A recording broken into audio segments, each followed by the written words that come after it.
Point number 1. The first thing of note is that the opening credits, which used to be displayed on a Vault TV in Season 1, has now switched to being displayed on the screen of a Securitron, which obviously makes sense since this season is going to be heavily connected to New Vegas and Mr. House. Point number 2. Despite this episode being titled The Innovator, after the opening credits, we see instead the phrase, "The Man Who Knew." This could possibly be a reference to The Man Who Knew Too Much and any of the many pieces of media that goes by that name. Out of all of them though, I want to focus on the 1956 Alfred Hitchcock film as it bears some similarities to elements of this show. Specifically that in this movie the son of Ben and Joe McKenna is kidnapped and his name is Henry or Hank McKenna. Sounds a lot like Hank McClane being kidnapped in Season 1 to me. Another interpretation could be that the phrase "the man who knew" could be referring to Cooper, since he now knows too much after eavesdropping on the meeting in Season 1 Episode 8. So instead, could the kidnapped/missing child of the man who knew too much be a reference to Cooper's missing daughter Janie? Point number 3. It's neat we get to see a glimpse of the automation riot, which we learn a great deal about in Fallout 76, from various terminal entries and environmental storytelling, but were actually first mentioned in the Fallout 3 DLC The Pit. Point number 4. Despite Justin Theroux having been confirmed to be portraying Mr. House in this season, we still see Rafi Silver, who portrayed Mr. House in Season 1 Episode 8,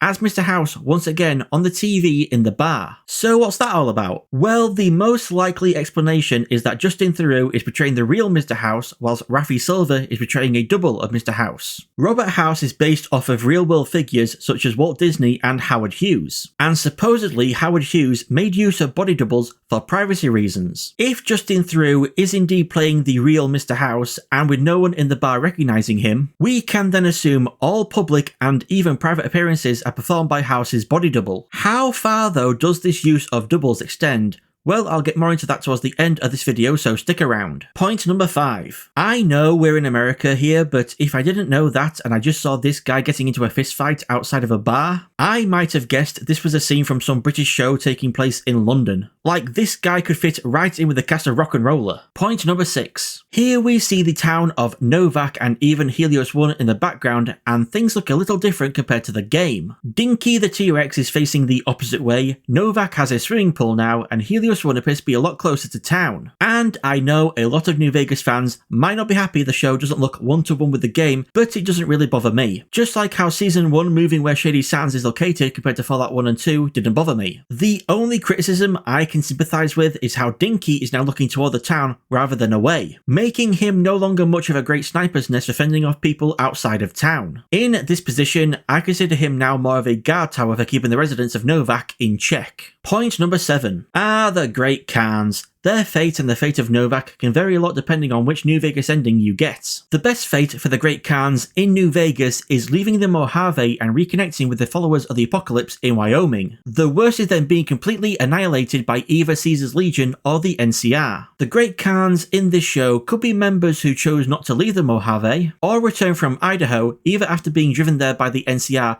or voluntarily going there to try and rebuild, or have returned from the reservations the NCR forced them to relocate to since the NCR is no longer as strong as it once was. No matter what ending you get though, this show takes place about 15 years after the end of New Vegas, so plenty of time for stuff to change between now and then. And who knows, maybe here we see the actual end of the Great Khans at the hands of Lucy and Cooper. Point number 8. The plan Lucy and Cooper come up with for her to turn him in for a bounty, then to free him by shooting the rope of the noose and escaping with the caps, is a reference to the 1966 movie The Good, the Bad and the Ugly, where characters bounty hunter Blondie, the good, and Tuoko, the ugly, do the exact same thing multiple times. Also, this is not the first time the show has referenced The Good, the Bad and the Ugly, with the interaction between Adam and Cooper in Season 1 Episode 7 being very similar to that of the characters of Stevens and Angel Eyes, the bad. Point number 9. It's awesome we get to see a car nuke exploding and Cooper reverse pickpocketing a grenade just like in the games. Accompanied by the song Big Iron, all New Vegas fans will recognise from the various radio stations from that game. Point number 10. Interesting that Cooper uses a leaking fusion core, probably the same one he grabbed at Griffith Observatory, to heal his neck wound. I guess it won't affect much him turning feral so long as he keeps taking the anti-feral drug. Point number 11. With knowing the house at this meeting is most likely a body double, Could this mean the shadowy figure Barb looks at is the real Robert House? Also, later Moldava suggests to Cooper that when the bombs drop, it will be because House pushed the button. Though I think Moldava is jumping to conclusions with House building his own private missile system and assuming those missiles will be nukes to start the war. Since we know from New Vegas the game that he made radar jamming systems, defensive rockets, and a laser defense network for the defense of New Vegas. Point number 12. Love to see some nods to Fallout 4 with the layout of the street and this Vault-Tec rep wearing the same outfit as the one from Fallout 4. Point number 13. Vault 24 was intended to be referenced in New Vegas via a Vault jumpsuit, but the jumpsuit was ultimately cut. And according to Joshua Sawyer, project director and lead designer of New Vegas, responding to a question on Tumblr in 2019, nothing beyond the Vault 24 jumpsuit was conceptualized. The Vault was never going to be actually in the game. And the jumpsuit may have just been generated to be included as part of the unmarked quest Suits You Sarah for Sarah Weintraub. Point number 14. With Norm embracing chaos and thawing out all the residents of Vault 31, which reputation title do you think now best applies to him? Smiling troublemaker? Wild child? Mixed?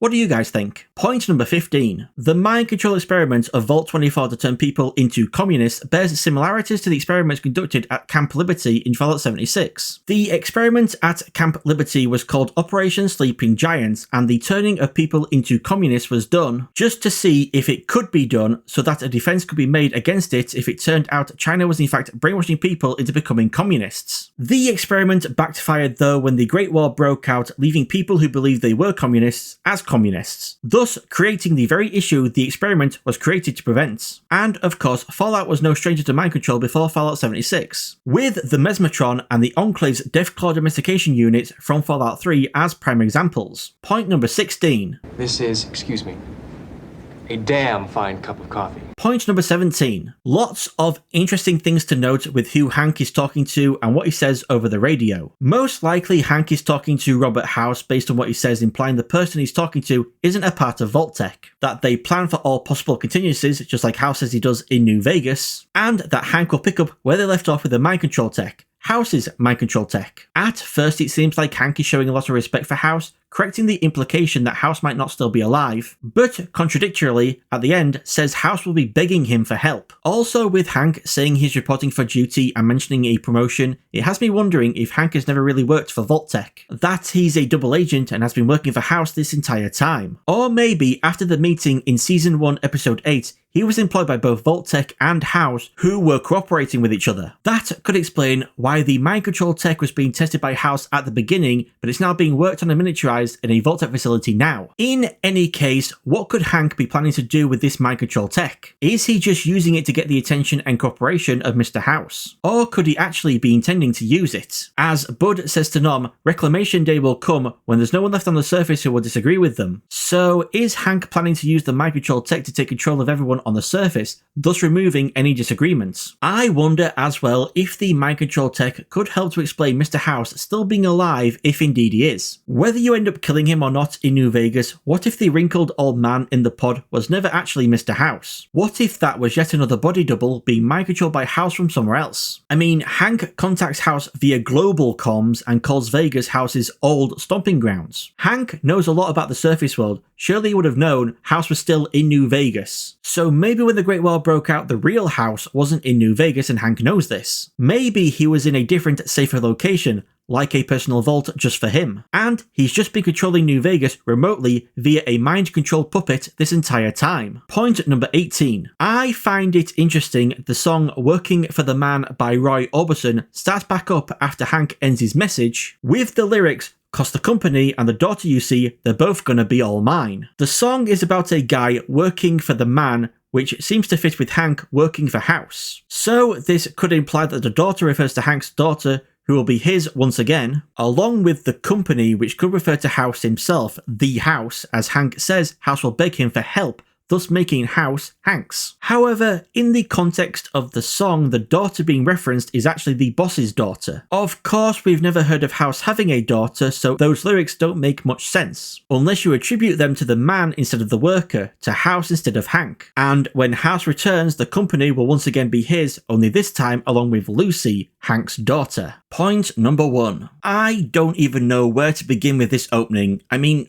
holy cow, 10 out of 10, just amazing. It references back to and answers questions we've had since season 1. Maximus's dad saying, "There's even more clean water down there than we thought," is in reference to Moldava telling Lucy in season 1 episode 8 that Lucy's mother had discovered someone was siphoning the vault's water, and it answers the question of how Hank managed to nuke Shady Sands, with him using the mind control tech to make a guy wheel it into the center of town. And I just love that they incorporated the meme NPC dialogue of, "Patrolling the Mojave almost makes you wish for a nuclear winter," as the phrase the guy says repeatedly. I believe a lot of people theorized that since the Brotherhood of Steel seemed to arrive so quickly after the blast, that maybe Hank supplied them with the nuke so that they could drop it onto the town from a vertibird. Now though, I'm wondering if it might be the other way around. Maybe the Brotherhood gave him the nuke. In any case, it is interesting that the nuke shares the same design as the Mark 28s used by Liberty Prime in Fallout 4. Could just be a visual Easter egg though, and not something to read much into. Point number 2. With Maximus's dad telling him to grab his kit and saying it will be safe inside the fridge, that leads me to believe they prepared for the possibility of something like this happening, which means the fridge might not be an ordinary fridge and Maximus's dad actually made it nuke-proof. Point number 3. So this is the second time Kyle MacLachlan has been de-aged, and once again it looks pretty good. The only issue I have with it is his eyeballs look a little weird, but beyond that I have no other complaints. Point number 4. Lucy is older here than when we saw her in the flashbacks throughout season 1 when she was in Shady Sands with her mum Rose and Moldava. And that's because a number of years have actually passed between Hank taking Lucy and Norm back to the vault and him nuking Shady Sands. Around 6 years in fact. We know this because in the script for the first episode of season 1, Maximus is said to be 19 years old, making his birth year 2277, and the script also says he is 6 years old in the scenes where he gets out of the fridge after the explosion, which means Shady Sands was destroyed in 2283. Lucy tells Cooper in season 1 episode 4 that during the Great Plague of 2277 in Vault 33, people had to quarantine and some starved to death, including her mother, which was, in reality, just an elaborate deception concocted by Hank and possibly other residents from Vault 31, to hide and explain the absence of people, those who left the vault to arrange having the nuke taken to Shady Sands, and the disappearance and death of Lucy's mum Rose. Now you might be confused and wondering why, if Shady Sands was indeed nuked in 2283, why then in Vault 4 in season 1 episode 6 does Lucy find a timeline on a blackboard that says the fall of Shady Sands happened in 2277? Well, that's not when it happened, but when it began, as we see it being nuked is a separate event further along the timeline. And it makes sense that the fall is considered to have started in 2277, since that's when Rose arrived at Shady Sands with Lucy and Norm, leading to Hank finding them there, leading to him nuking it years later. And the former Shady Sands residents of Vault 4 knew 2277 was the year Rose arrived at Shady Sands because they know Moldava. They worship her as the Flame Mother and thus incorporated her knowledge into their teachings. Point number 5. Such a cool idea of fans coming out from underground to blow away the accumulated sand to reveal Area 51. Oh, wait, I'm sorry, I mean AR 51.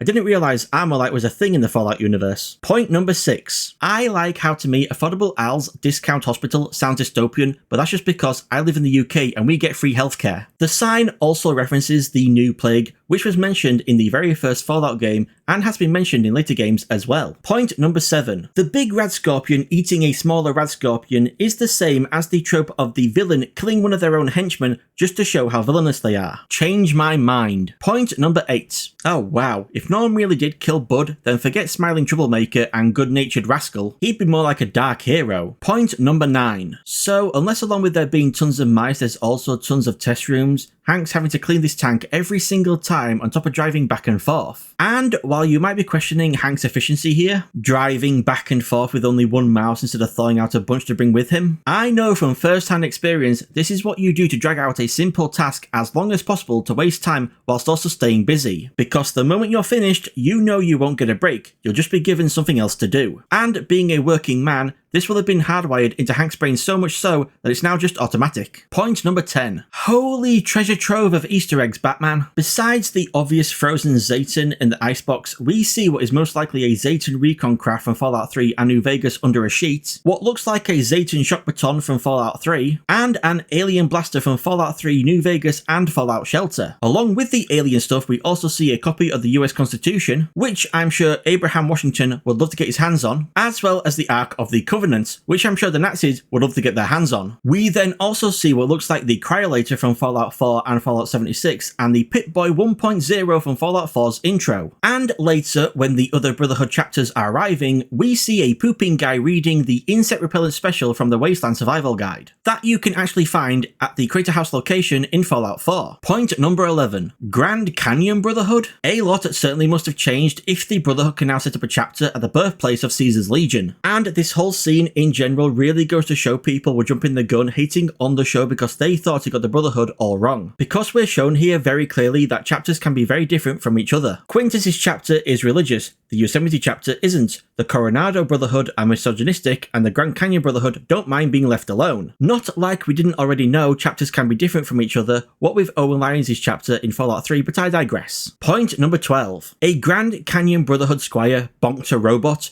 Happy to hear Fisto's still getting work even after all these years. Point number 13. After the Legion woman said she didn't want to see Lucy you-knowed by the wrong people, I really thought Lucy was going to say something like, there are right people to get you-knowed by. Point number 14. This Legion woman could not have been an escaped slave, since she seems to have willingly returned to the Legion despite how terribly they treat women. So either she's so hooked on the nuka aid of the Legion that she serves them without question, or maybe she has other reasons for returning, like loved ones the Legion would harm if she did not return or something. Point number 15. I wonder if out of all the Premium Elite Plus people, Hank thought out this particular guy because he abandoned his family. And Hank is taking out his own guilt of killing his wife and abandoning Lucy and Norm on him. Point number 16. I like how the subtle hint that the Maximus from Season 1 we grew to love still exists somewhat with how he stammers talking to Big Beardy. Point number 17. I wonder if the shot of Maximus looking to Quintus here was part of a different take where Big Beardy actually hit Maximus in the mouth. Since in this shot, but not the ones before and after, the inside of Maximus's mouth looks quite red, almost like he's bleeding. Point number 18. Bareback? Goddamn Big Beardy, you know just what to say to get my motor revving. Point number 19. When Big Beardy asks Maximus for a fight and Maximus looks at Quintus, Quintus seems to give an expression of like, sure, why not? Though that was before Big Beardy said they'd be fighting without armor.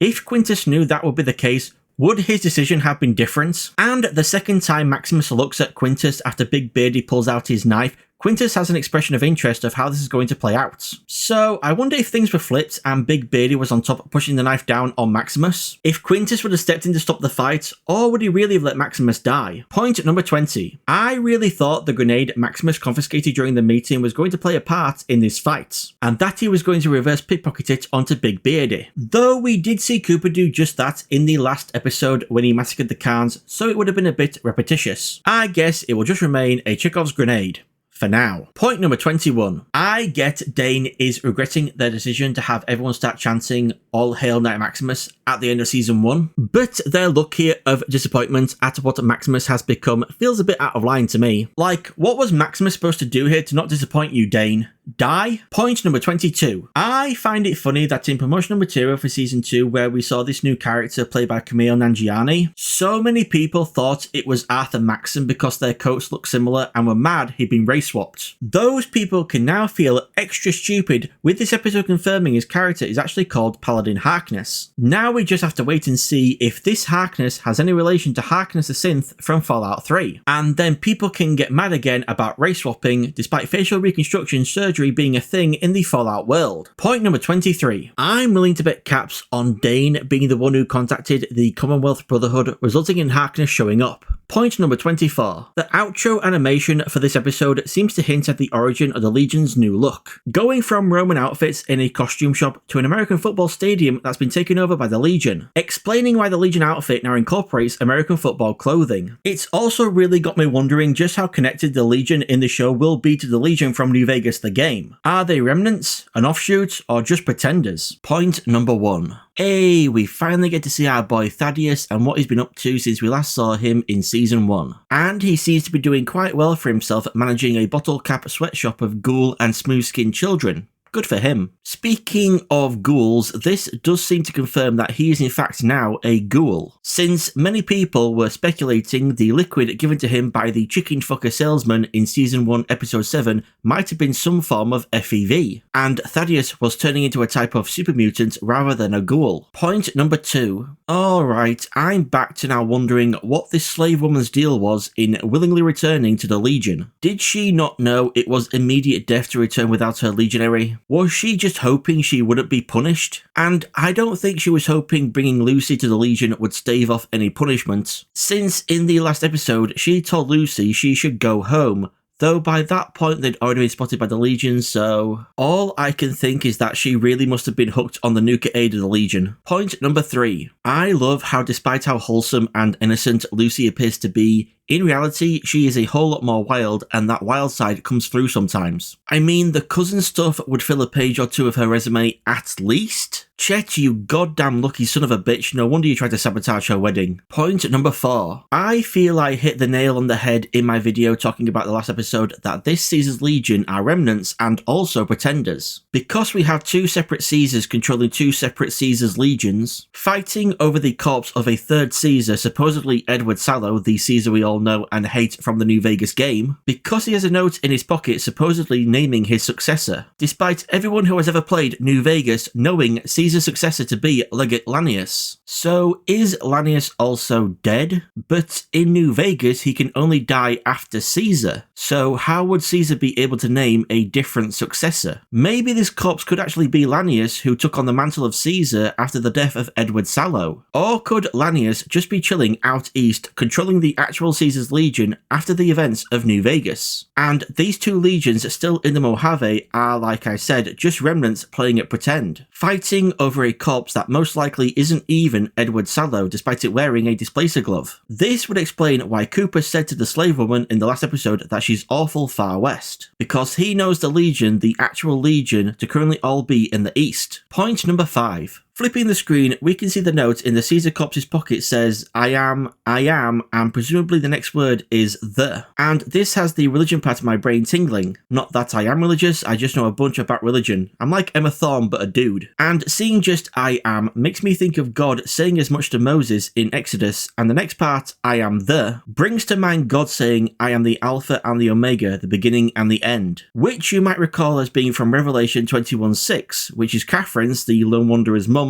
favourite verse in Fallout 3. I know it is highly unlikely the note is actually referencing parts of the Bible, but I find it fun to think about. That the I am part makes sense when you consider Caesar called himself the son of Mars, who was the god of war, essentially calling himself a god. And Caesar calling himself the Alpha and the Omega makes sense since he started the Legion, and upon his death, as House says in New Vegas, the Legion's aggression will outlive Caesar. Indeed, they'll try to take the dam as a tribute to his memory. Given a year, they'd have him deified. But by then, the Legion will be breaking down, riven by internal conflicts, a monster consuming itself. Just like we see in the show, if indeed again you consider the legions we see in the show to actually be the real Legion, and not just remnants playing at pretend like I do, with the real Legion instead existing out east. Point number 6. The military part of my brain that exists next to the religion part of my brain. Though, again, not that I am in the military, I just know a bunch about it. Just cannot accept that any manned towers will be allowed to exist so close to this border, where anyone up there can see everything the other side is doing. Like, this guy up here could just enter VATS and shoot Macaulay Culkin in the head at any point during his conversation with Lucy. Also, Macaulay Culkin's character is called the Lacerta Legate, and Lacerta is Latin for lizard. Point number 7. Did anyone else think at first that Cooper was about to put his hat on dog meat? Anyone? No one? Just me?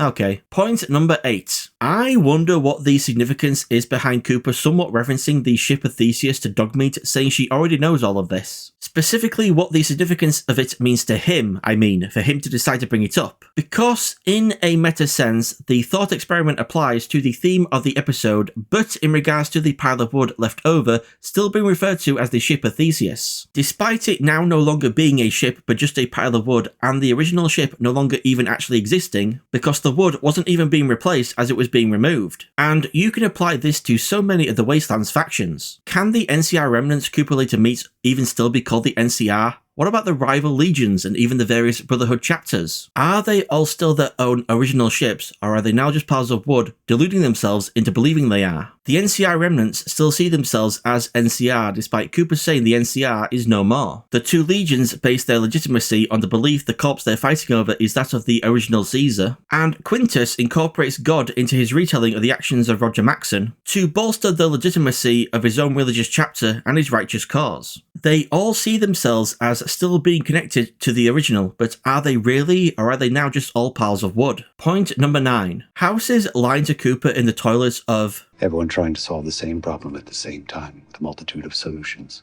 Messy, messy." reminds me of Maximus saying to Lucy in Season 1, Episode 5, Everyone wants to save the world, they disagree on how. This is exactly why House in New Vegas the game wanted you to recruit or take out certain factions. Too many cooks in the kitchen and all that. When House wants to be the only one in the room controlling everything so it all turns out perfectly. Point number 10. So it would appear that this big ass map behind Quintus here is actually based on a fan-made map created by DeviantArt user PLKP1830, who also goes by Polak P on Reddit. I'm not going to go much into it, but there are telltale signs that Polak P's map was used for creating the big ass map for this set. The most obvious being the inclusion of a location called Siri's Town. In New Vegas the game, there is a Legion slave woman called Siri who says she came from a settlement in New Mexico that the Legion burned down. Polak P included this location on their map, naming it Siri's Town, and that same location name appears on Quintus's map in the same general location. Coincidence? I think not!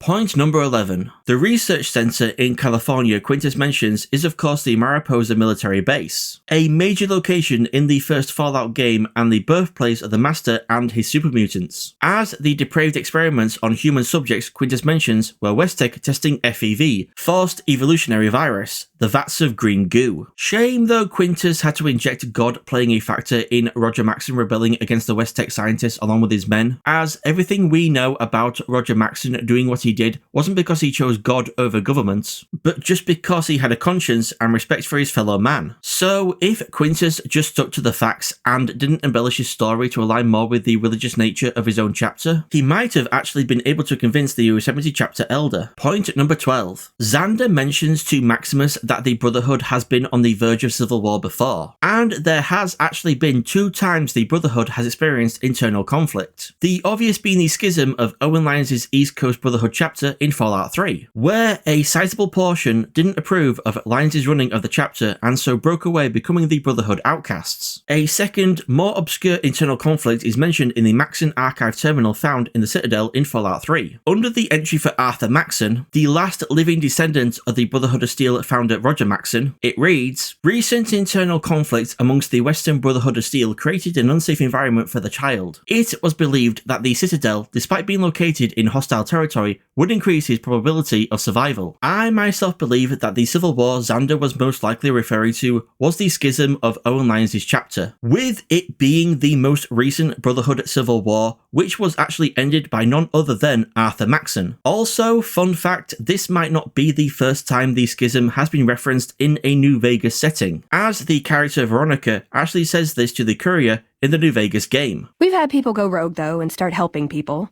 One chapter had a small civil war over it. We take our isolationism seriously. It's not confirmed she was 100% referring to the schism, but I'd like to believe she was. Point number 13. See, this is a big reason why I don't think these 2 legions are the actual legion. Because if Cooper knows about the legion, which he obviously does, how does he not know that there are 2 rival Caesars? I mean, it can't be a recent development because they're fighting over the supposed corpse of Edward Sallow, who has been dead a long time based on the fact he's just a skeleton under all those feathers. So how would Cooper not know? Point number 14. Here we see Cooper visiting a well-known location from New Vegas the game, Camp Golf, though things do look a little different. Most notably, the position of the sign has been moved, and interestingly, the show has opted to remove the portion that says house. I wonder why. Also, Cooper saying he's going to need Lucy down the line, I can imagine he might be referring to dealing with her dad, and or because she's a vaultee, she can help him gain access to vaults, like she did at Vault 24. Since, of course, he's checking vaults to try and find his family. Point number 15. Well, howdy there, Victor, fancy seeing you here. Though saying that, you do have a habit of just popping up out of nowhere, which is probably what Cooper's line of "I'm sure you will" when Victor says, "Well, I'll be seeing you" is referring to. So here's hoping for Victor to make another appearance. Though saying that, again, we probably will actually see Victor and Cooper interact again, but it'll most likely be in a pre-war scene, since Victor references Cooper being involved in House wanting the cold fusion doodad. So that's mind control tech, cold fusion, and the platinum chip House has been involved with. That's a lot of fingers in a lot of perfectly preserved pies. Side note, Victor here isn't voiced by his New Vegas voice actor William Sadler, but instead by fellow New Vegas voice actor Jesse Birch, who I would say did a good job. I would not have known the voice actor was different if I didn't look it up. Point number 16. I love that these propaganda posters are just ripped straight from the game, so here we can literally see a New Vegas NCR soldier model from the game. Point number 17. I wonder how truthful Xander is being here that without cold fusion, the Commonwealth Brotherhood will fall. I mean, people have been arguing over what ending of New Vegas the show will be going with, but also, which ending of Fallout 4 is the show going with? We can presume shooting down the Pridwin and massacring the Commonwealth Brotherhood hasn't happened, because we see the Pridwin in Season 1, Episode 1. That is, if you do believe it is the exact same Pridwin from Fallout 4 and not a different airship with the same name, or a production mistake. In any case, if the show was going to go with the Pridwin being shot down, surely the other chapters would be less worried about going to war with the Commonwealth Brotherhood, and Xander's description of what is happening in the Commonwealth would be a lot worse. So I think it's very possible Xander was either just straight up lying or majorly exaggerating about the state of the Commonwealth Brotherhood. And more than likely the show will just be going with the idea that the various Fallout 4 factions are all stuck in a stalemate, so as to avoid making any one ending canon. Point number 18. Neat touch having the EMS signal detector screen the same as the Pip-Boy map screen from the games with the location icons and everything. Point number 19. Cooper says the fall of Shady Sands happened over 20 years ago, which, with this episode taking place in 2296, would mean the fall happened before 2276. Though, as we all know from looking at character ages and Vault 4's Blackboard timeline, that the fall began in 2277 with the nuking of Shady Sands happening in 2283. So I just think Cooper was exaggerating when he said it happened over 20 years ago. Probably intentionally to drive home the point of the ridiculousness of the amount of years these NCR remnants have been holding out hope. Point number 20. I find it hilarious Rodriguez here says that the Legion has them boxed in, as well as Lacerta Leggett telling Lucy they are at war with the NCR. Like, neither of these statements appear to be true at all. The Legions aren't boxing anyone in while they're currently fighting each other, and when Cooper tells Lacerta he knows where the last of the NCR is hiding, Lacerta looks shocked like it's the first time he's heard about NCR hiding nearby. If the NCR are hiding, how can the Legion have them boxed in, and if the Legion has the NCR boxed in, then how can the NCR be hiding? It just doesn't compute in my mind, and it really feels like these two factions are still just stuck in the motions of what you'd expect from them in New Vegas the game. Like, they were coded to behave this way and they can't escape it. They're trapped in their walk cycles and dialogue options, literal NPC behavior. Point number 21. Cooper, you dropped one of the vials. Cooper, go back, you dropped a vial.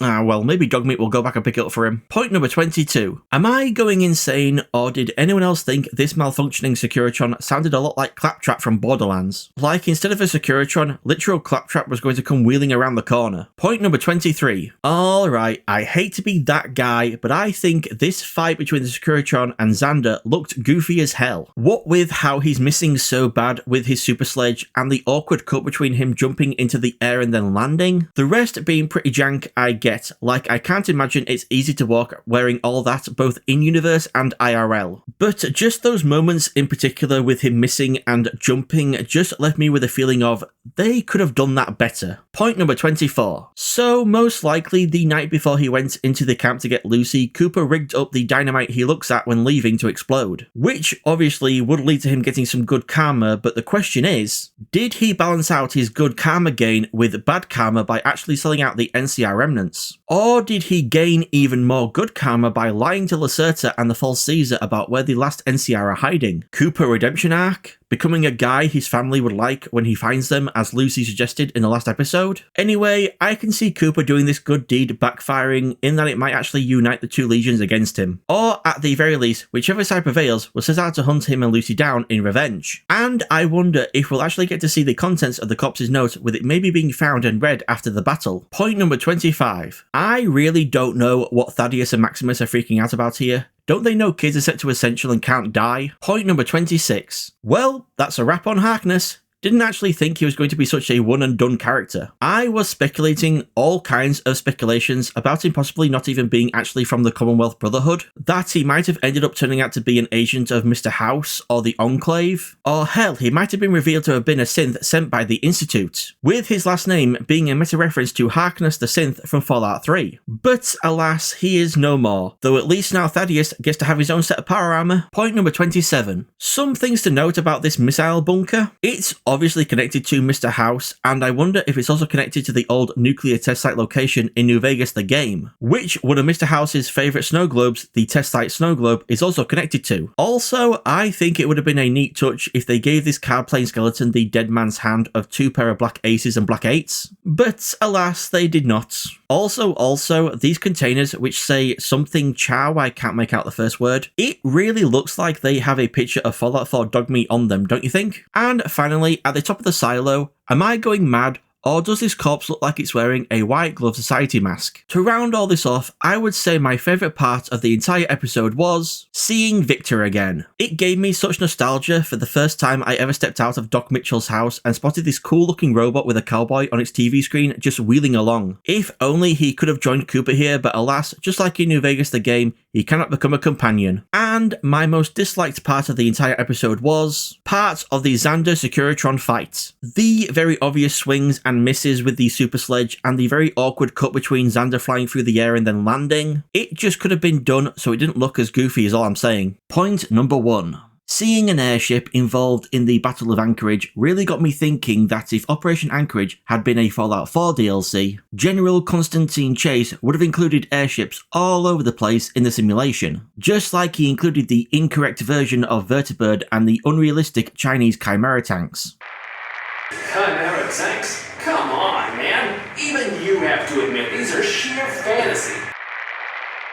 Point number 2. Neat to see the T-45 power armor and actually how much worse it is compared to the T-51 and T-60 series that replaced it. What with all of its design flaws as mentioned by Bud and Cooper in Season 1 Episode 6, and how it craps out under gunfire compared to when we saw Xander in his T-60 armor shrugging off being continuously shot at by a Securitron in the last episode. Also, I like to think Cooper's armor locking up and falling over is due to the durability on the pieces running out under such prolonged fire. Just like how in Fallout 4 the T-45 parts don't have that much durability, requiring frequent repair. Point number 3. Holy fudge, a pre-Great War Deathclaw? So many casual Fallout fans are probably quite confused by this. Maybe even thinking the entire time this was just a nightmare Ghoul Cooper was having about the Battle of Anchorage with a Deathclaw being incorporated into it. But pre-Great War Deathclaws have been hinted to be a thing ever since the time of Fallout 2, with the official strategies and secrets guide for that game saying, Deathclaws were originally created to replace humans during close combat search and destroy missions. They were derived from mixed animal stock and then refined by the Master using genetic manipulation, with the Master of course being the main antagonist of the first Fallout game. I'm curious as to what his refinements were, since this pre-Great War Deathclaw seems pretty much the same as the current Deathclaw design first introduced in Fallout 4. Also, I love that they made a practical Deathclaw and didn't just make it all entirely CGI. It makes the scene of Flashback Cooper coming face to face with a Deathclaw feel more realistic. Point number 4. So I thought the mention of Harkness having a spare set of armor was a setup for both Maximus and Thaddeus to return wearing armor, but with only Thaddeus wearing a helmet to hide his wrinkly face. Guess I was just reading too much into it. Point number 5. Is this meant to be the show's adaptation of the Sunset Sarsaparilla headquarters location from New Vegas the game, turning it from a brick and mortar building into a bunch of connected warehouses and not having the giant bottle be the entrance? Point number 6. Hope the kids can survive on their own long enough until Thaddeus returns. He is going to return to them, right? He didn't just risk his life to try and stop Harkness from killing the Ghoul kids only to abandon and forget about them all, right? Point number 7. Damn, the NCR remnants must really be struggling if they're having to resort to using buff out of all chems to get people back on their feet, and they gave Lucy such an addictive drug without her consent, probably got Cooper's, and let her leave without warning her she might end up addicted, which I find to be kind of fudged up if I'm being honest. Point number 8. So this episode neither confirms nor denies if Cooper told the truth or lied about the location of the NCR remnants to Lacerta Leggett and his Caesar, though I could see it going either way of Cooper choosing to do the good thing for once and lying to Lacerta, or he didn't lie to Lacerta but knew setting off the dynamite and starting a battle between the two legions would give the NCR remnants enough time to help Lucy and then pack up and leave. So that if Lacerta's legion won and they arrived at the location Cooper told them about, they'd find evidence of the NCR having just recently been there, and won't set out to track Cooper down in revenge like they might do if they found out he'd given them bad information. Point number 9. I get what Rodriguez means when she asks Lucy if she's looking for someone because she cares about them or hates them, but hating someone inherently involves caring about them when you think about it, because if you didn't care about someone, you wouldn't hate them because you don't care about them. Does that make sense? But, like I said, I get what Rodriguez meant with her implying someone you love or someone you hate. Point number 10. If you notice Cooper's hand moving kinda weird here as he and Lucy get back on the road, it seems like when this shot was filmed, Walton Goggins was holding a leash for the dog playing dog meat, and it's been edited out in post. I guess the dog wasn't behaving and hitting its mark, but she's barely in the close-up shot, so I don't know why they didn't just shoot it without the dog. Point number 11. Wow, Cooper is such an enabler. Definitely do not want to go to him for support in recovering. He'd probably tell you to avoid going to rehab too. Point number 12. Okay, kinda doubting my theory that it was Dane who contacted the Commonwealth Brotherhood, resulting in Harkness showing up. Since they seem to be more concerned about not wanting things to get worse, and Harkness showing up definitely made things worse. So that leaves the question, if Dane didn't contact the Commonwealth Brotherhood, then how did they find out about Quintus's intentions? Point number 13. Hang on, I'm sorry. Future Enterprise Ventures? FEV? Forced Evolutionary Virus? How can FEV possibly play into the experiment of the Tri-Vault? With the mention of Roger Maxson putting a stop to the FEV experiments on humans in the last episode, could that have been foreshadowing to what we will see Norm's group find with Phase 2? Some FEV testing facility with vats of green goo and possibly maybe even our first look at living supermutants? Supermutants that are intended to be the final outcome of the Tri-Vault experiment. Super managers, as Norm said, that are supermutants? Point number 14. I wonder why Betty phrases it as the company we work for, rather than just saying Vault-Tec. With Hank being hinted at possibly working for Mr. House in episode 1, it has me wondering if Vault-Tec might not be the ones running the Tri-Vault. Point number 15. It seems despite being feral, these ghoulified kings still retain some memories of when they weren't, kind of like early Walking Dead zombies. What with them popping their collars and moving their bodies in an Elvis-like fashion. Also, phrasing Lucy, saying it's fine to shoot the kings since they're just ghouls. Cooper's also a ghoul, you dingus. She probably just meant it in the sense that they're feral, and I doubt Cooper took it too personally. Point number 16. Love the inclusion of a shot similar to that of the opening of New Vegas with an NCR veteran ranger sniping a fiend from atop the fabulous New Vegas sign. Only that ain't a fiend Lucy headshots, but looks to actually be the character the King from New Vegas the game, the leader of the Kings. Or at the very least, someone wearing his clothes if it's not the exact same guy.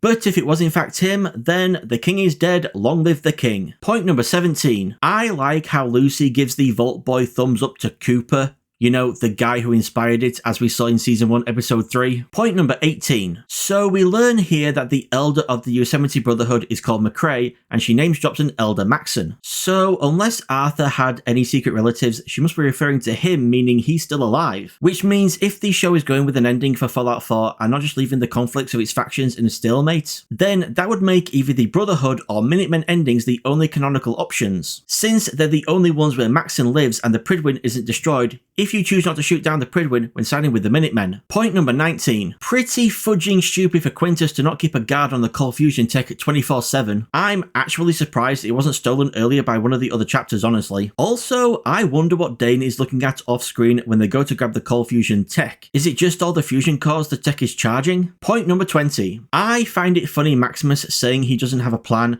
that he doesn't choose to do the things he has to do, they just keep happening. It feels very much like he's the player control character of a Fallout game, getting into random quests without realizing and being forced to go through its objectives to complete or fail it by using his go-to method of killing someone. Quite different to Lucy trying to stick to her main quest line, but sometimes getting distracted by side quests when it seems for like a good enough reason. And then you got Cooper, who's a veteran player who knows from experience how to avoid starting quests he doesn't want to get involved with. Point number 21. So here we learn the identity of the Brotherhood member in power armor who found Maximus after the nuking of Shady Sands was Quintus himself. But what I find interesting is the parallel between both him and Maximus finding a child of an enemy of the Brotherhood and choosing to show mercy. Quintus here though can't see past his faithfulness to the Brotherhood Codex to see that Maximus performed the exact same act he did many years ago, and instead allows his racism against ghouls to lead him to denounce his past actions, brand Maximus a heretic, and try to murder him. Point number 22. You do not have to apologize for not killing someone.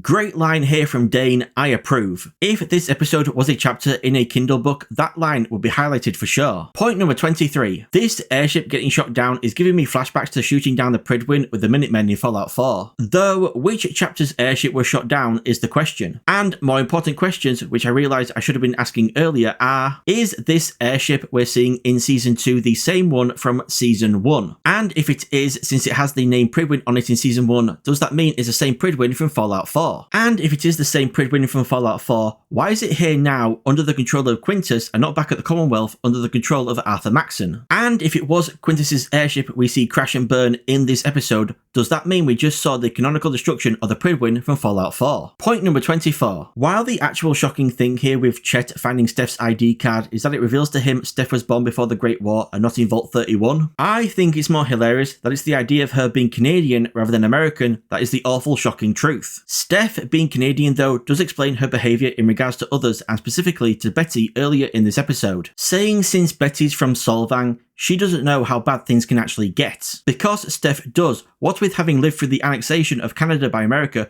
which was very much not a peaceful process. Also, assuming the ID Chet finds didn't come from Hank's keepsake box Steph demanded from Betty, I wonder if the contents of said box have any relation to Steph's Canadian past and why she wants them now. Or could it possibly have something to do with future Enterprise ventures? Point number 25. When Lucy took out all the ghoulified kings just outside the strip, it was day, but now when she and Cooper enter the strip, it's all of a sudden night. What happened? Did they spend the rest of the day looting every single corpse thoroughly? Or were they hit with the very long load times that were common when the New Vegas game first came out? Point number 26. Love the parallels between the flashback opening and this ending with its Deathclaws. The episode being called Demon in the Snow and past Cooper seeing a Deathclaw in the flames of the destroyed vertibird, and here he and Lucy see a Deathclaw in the fake flames of the destroyed Gomorrah Casino. Both demons emerging from hellfire. Along with of course the phrase okie dokie being said in both instances. How Cooper, Lucy and Dogmeat will deal with this Deathclaw in the next episode, I can't wait to find out. Point number 1. So, last video I wondered how Cooper, Lucy and Dogmeat would deal with the Deathclaw. Or I should now say Deathclaws plural, as we see in this episode there's actually a whole pack. And they employ the time-honoured tradition of any Fallout player encountering the deadly creatures, running the fudge away as anyone would with no power armour or heavy weapons. Point number 2. What is happening to the sun when on the strip? Last episode, when Lucy took out all the ghoulified kings just outside the strip, it was day. But then we see Cooper, Lucy and Dogmeat on the strip and suddenly it's night. Now we see them here in Freeside right outside the strip and suddenly it's day again. I mean, what? Did they go and find somewhere to sleep for the rest of the night then come back to where they escaped the Deathclaws to chat about it? Or is this those dang long loading times again? Point number 3. Funny little Easter egg reference here to the Golden Globe studio in New Reno in Fallout 2. Point number 4. I wonder why the management vaults Cooper found in California and Oregon were empty. Were they inhabited when the Great War broke out and the residents had just left before Cooper found the vaults? Or were they populated but the residents had all died out, just like in the management vault Hank is in,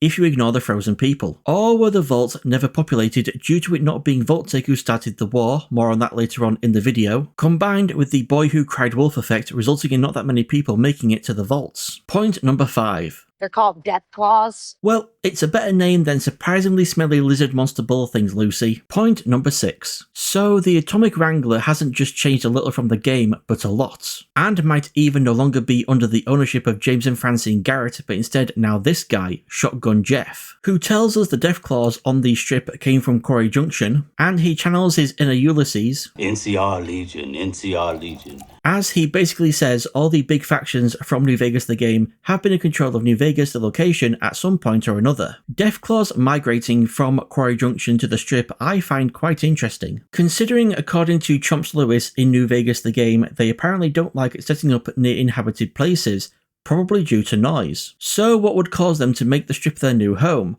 Well, more on that later on in this video. Point number 7. Neat to see this photo of Fake House standing in front of a big ass robot, which I can only assume the real house then used as a reference to have the portrait made that we see at Camp Golf in New Vegas the game. Point number 8. I've seen people wonder if this case we see Hank carrying in the past has something to do with the keepsake box Steph wants from Betty back at the Tri-Vault. Myself, I don't think so. I think it's just what the cold fusion is stored in, which is why Hank has it handcuffed to himself and is making him an assassination target. Speaking of cold fusion, I'm just going to unload some thoughts I've been having about it since watching this episode. First off, my thought that goes all the way back to the start of Season 1. In Season 1, Episode 2, we see Wilsig in an Enclave base working on the Vault-Tec cold fusion diode. The thing is though, he's working on it on his own.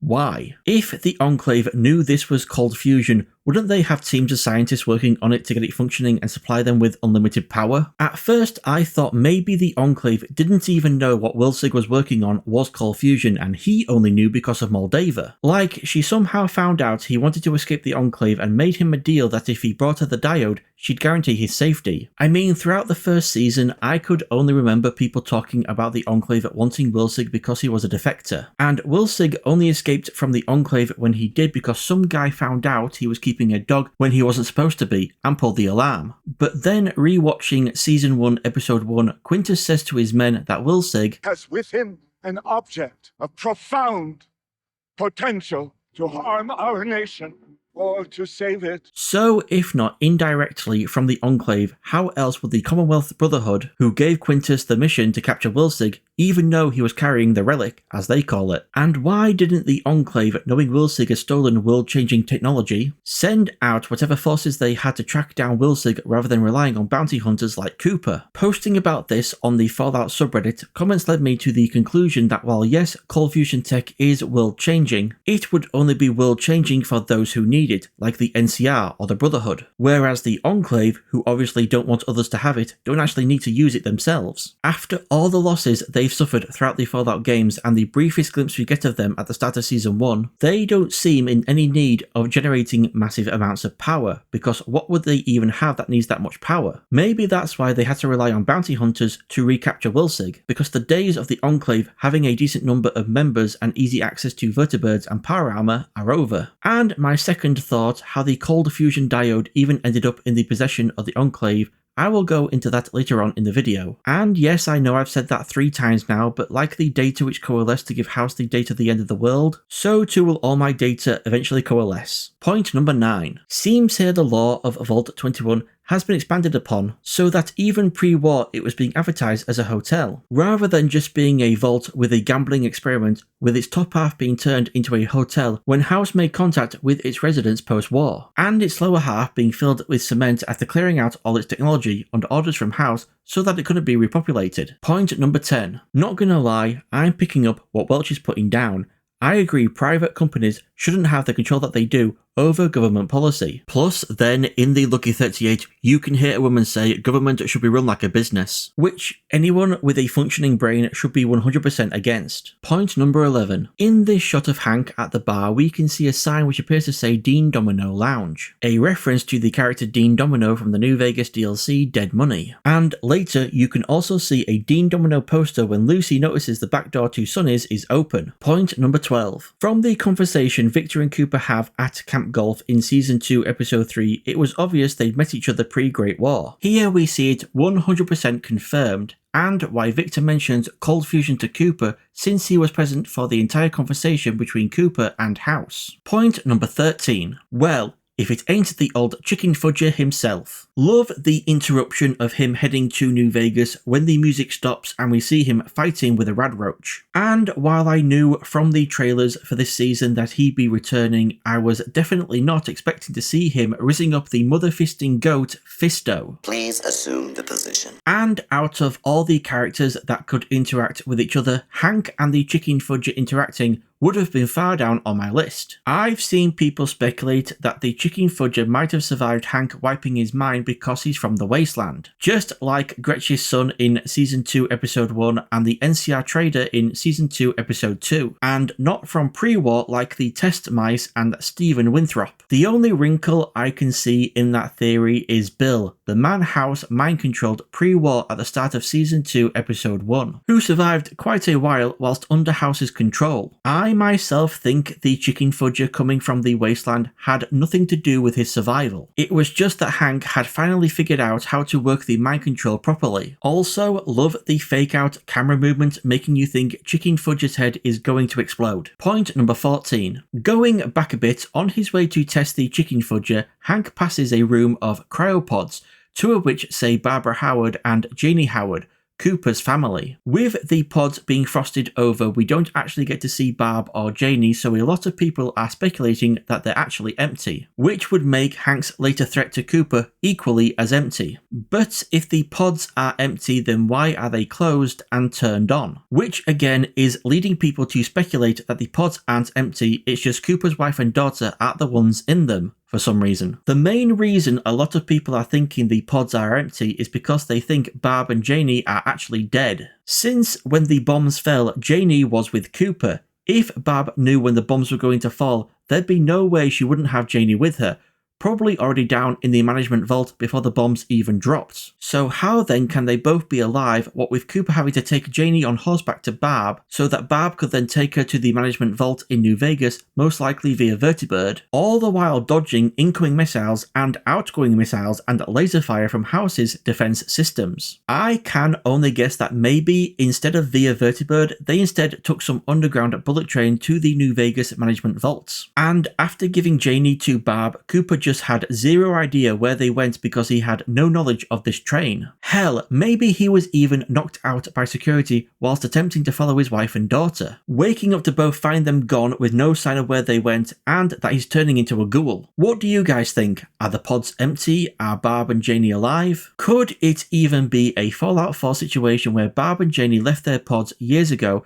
so now Barb is an old woman and Janie is a young woman? Point number 15. Clark saying he needs to craft a weapon and grabbing a desk fan feels all too relatable, having played both Fallout 4 and Fallout 76. Good reference. Point number 16. Well, I'll be. Marjune and Barb are certainly characters I never expected to see again, especially in Vault-Tech's Southern California headquarters of all places, breeding roaches. Point number 17. I find it interesting what the show's creators decide to incorporate into the New Vegas setting from Fallout 4 and Fallout 76. Cooper looks more like a Fallout 4 ghoul, whereas other ghouls we've seen look closer to New Vegas ghouls. Instead of New Vegas's Fixer, we have Fallout 4's Addictol. Harkness's Super Sledge and Lucy's Power Fist look more like their Fallout 4 versions. Instead of New Vegas looking Deathclaws, we have Fallout 4 looking Deathclaws. Fisto though still looks just like how he appeared in New Vegas, so there's that at least. And you can see a junk jet from Fallout 4 for sale. I wonder if it's the same one used by Biggie in Season 1 Episode 1. Point number 18. Don't worry, Lucy, you definitely only shot him in the shoulder, so it wasn't you that killed him, it was gravity. Point number 19. With House saying he licensed software to Westtech with apparently a hidden backdoor coded into it,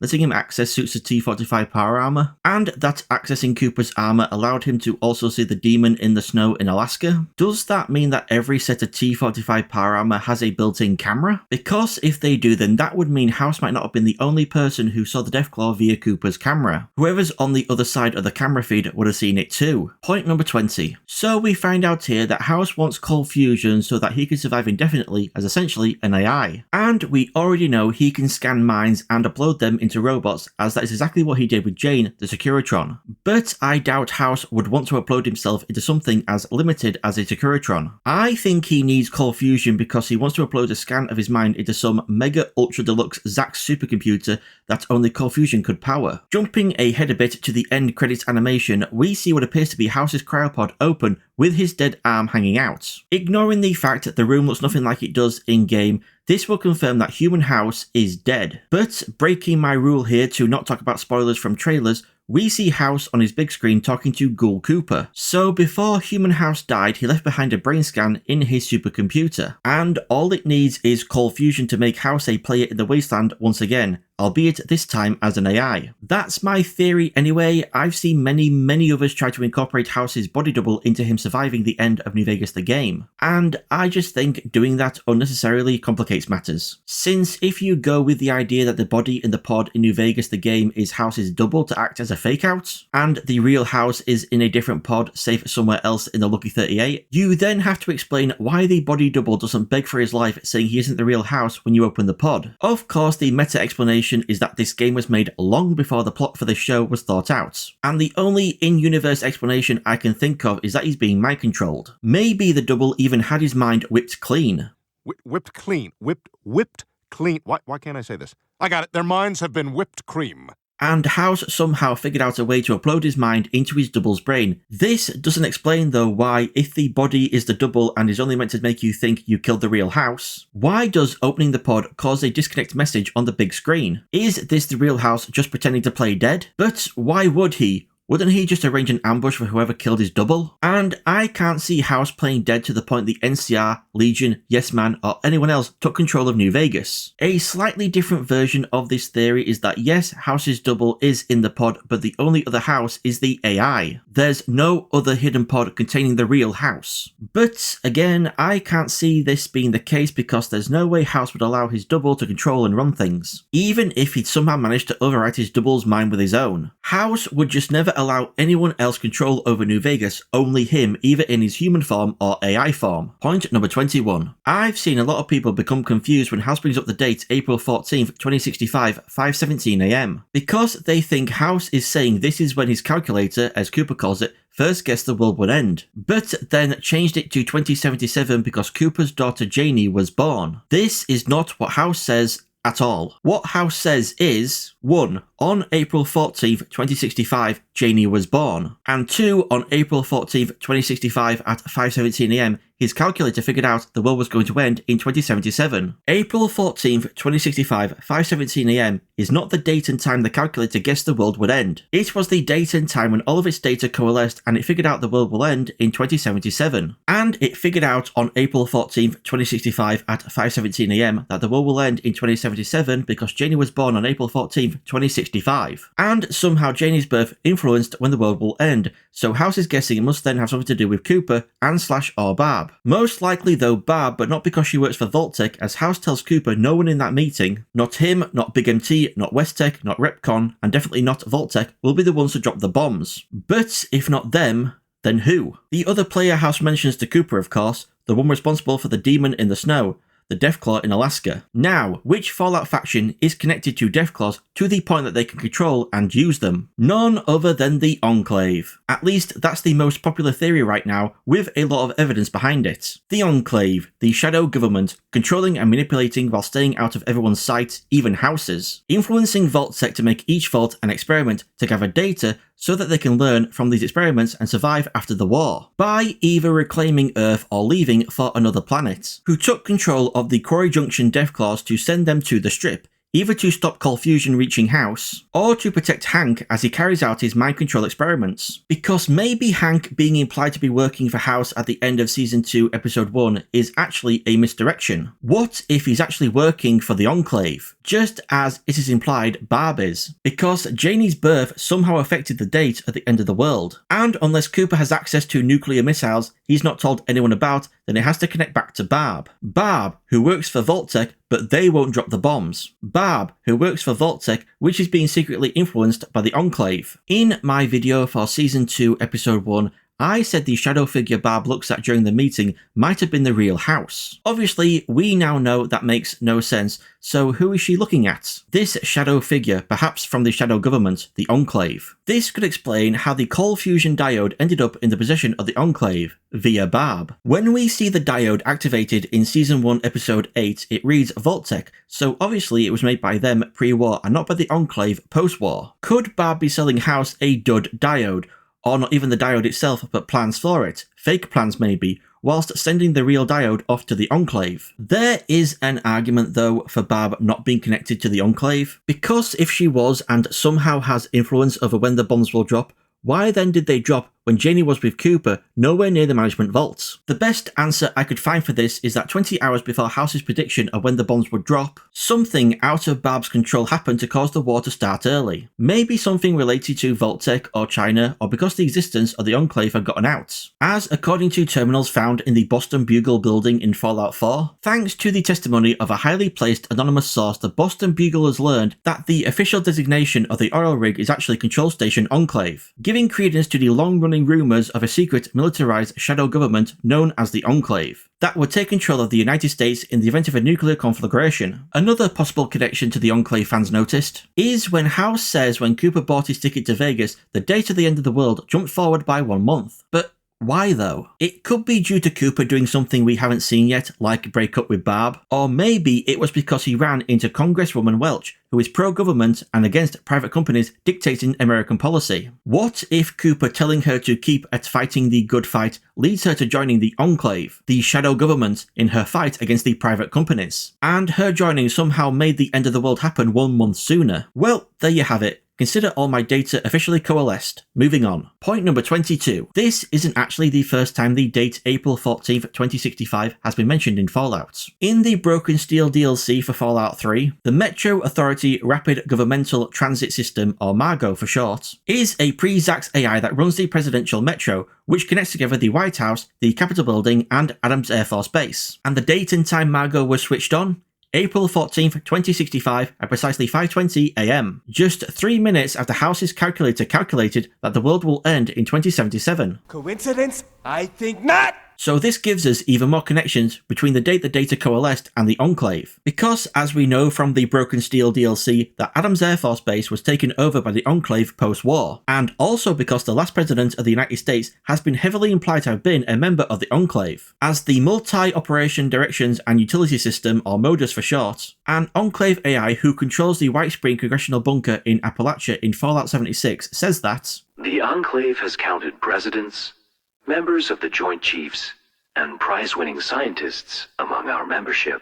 And again, according to terminals found in the Boston Bugle building in Fallout 4, 6 months before the Great War, the president relocated to a Poseidon Energy oil rig just off the coast of San Francisco, or Control Station Enclave as it was secretly and officially called. So just like Modus, that would also make Margot an Enclave AI, switched on in the early hours of April 14th, 2065. Somehow, as a result of Janie being born, leading the Enclave to decide that they will end the world in 2077. Point number 23. Nice touch having House put on the helmet you see his body wearing when you open his pod in New Vegas the game, as well as connecting him to his network whilst in his pod. I assume he also uses it to do his mind scans. Which brings up a question of what will AI House know when it gets powered on later on in the season? Will he know only up to when House did his last scan before going into his pod? Or can the helmet still do scans whilst he's in his pod so he has all of House's knowledge up to when he died? I myself prefer the former idea, as it would give the show creators an excuse for House not knowing who won at the end of New Vegas the game, thus continuing to not canonize any one ending. Point number 24. So I assume by investors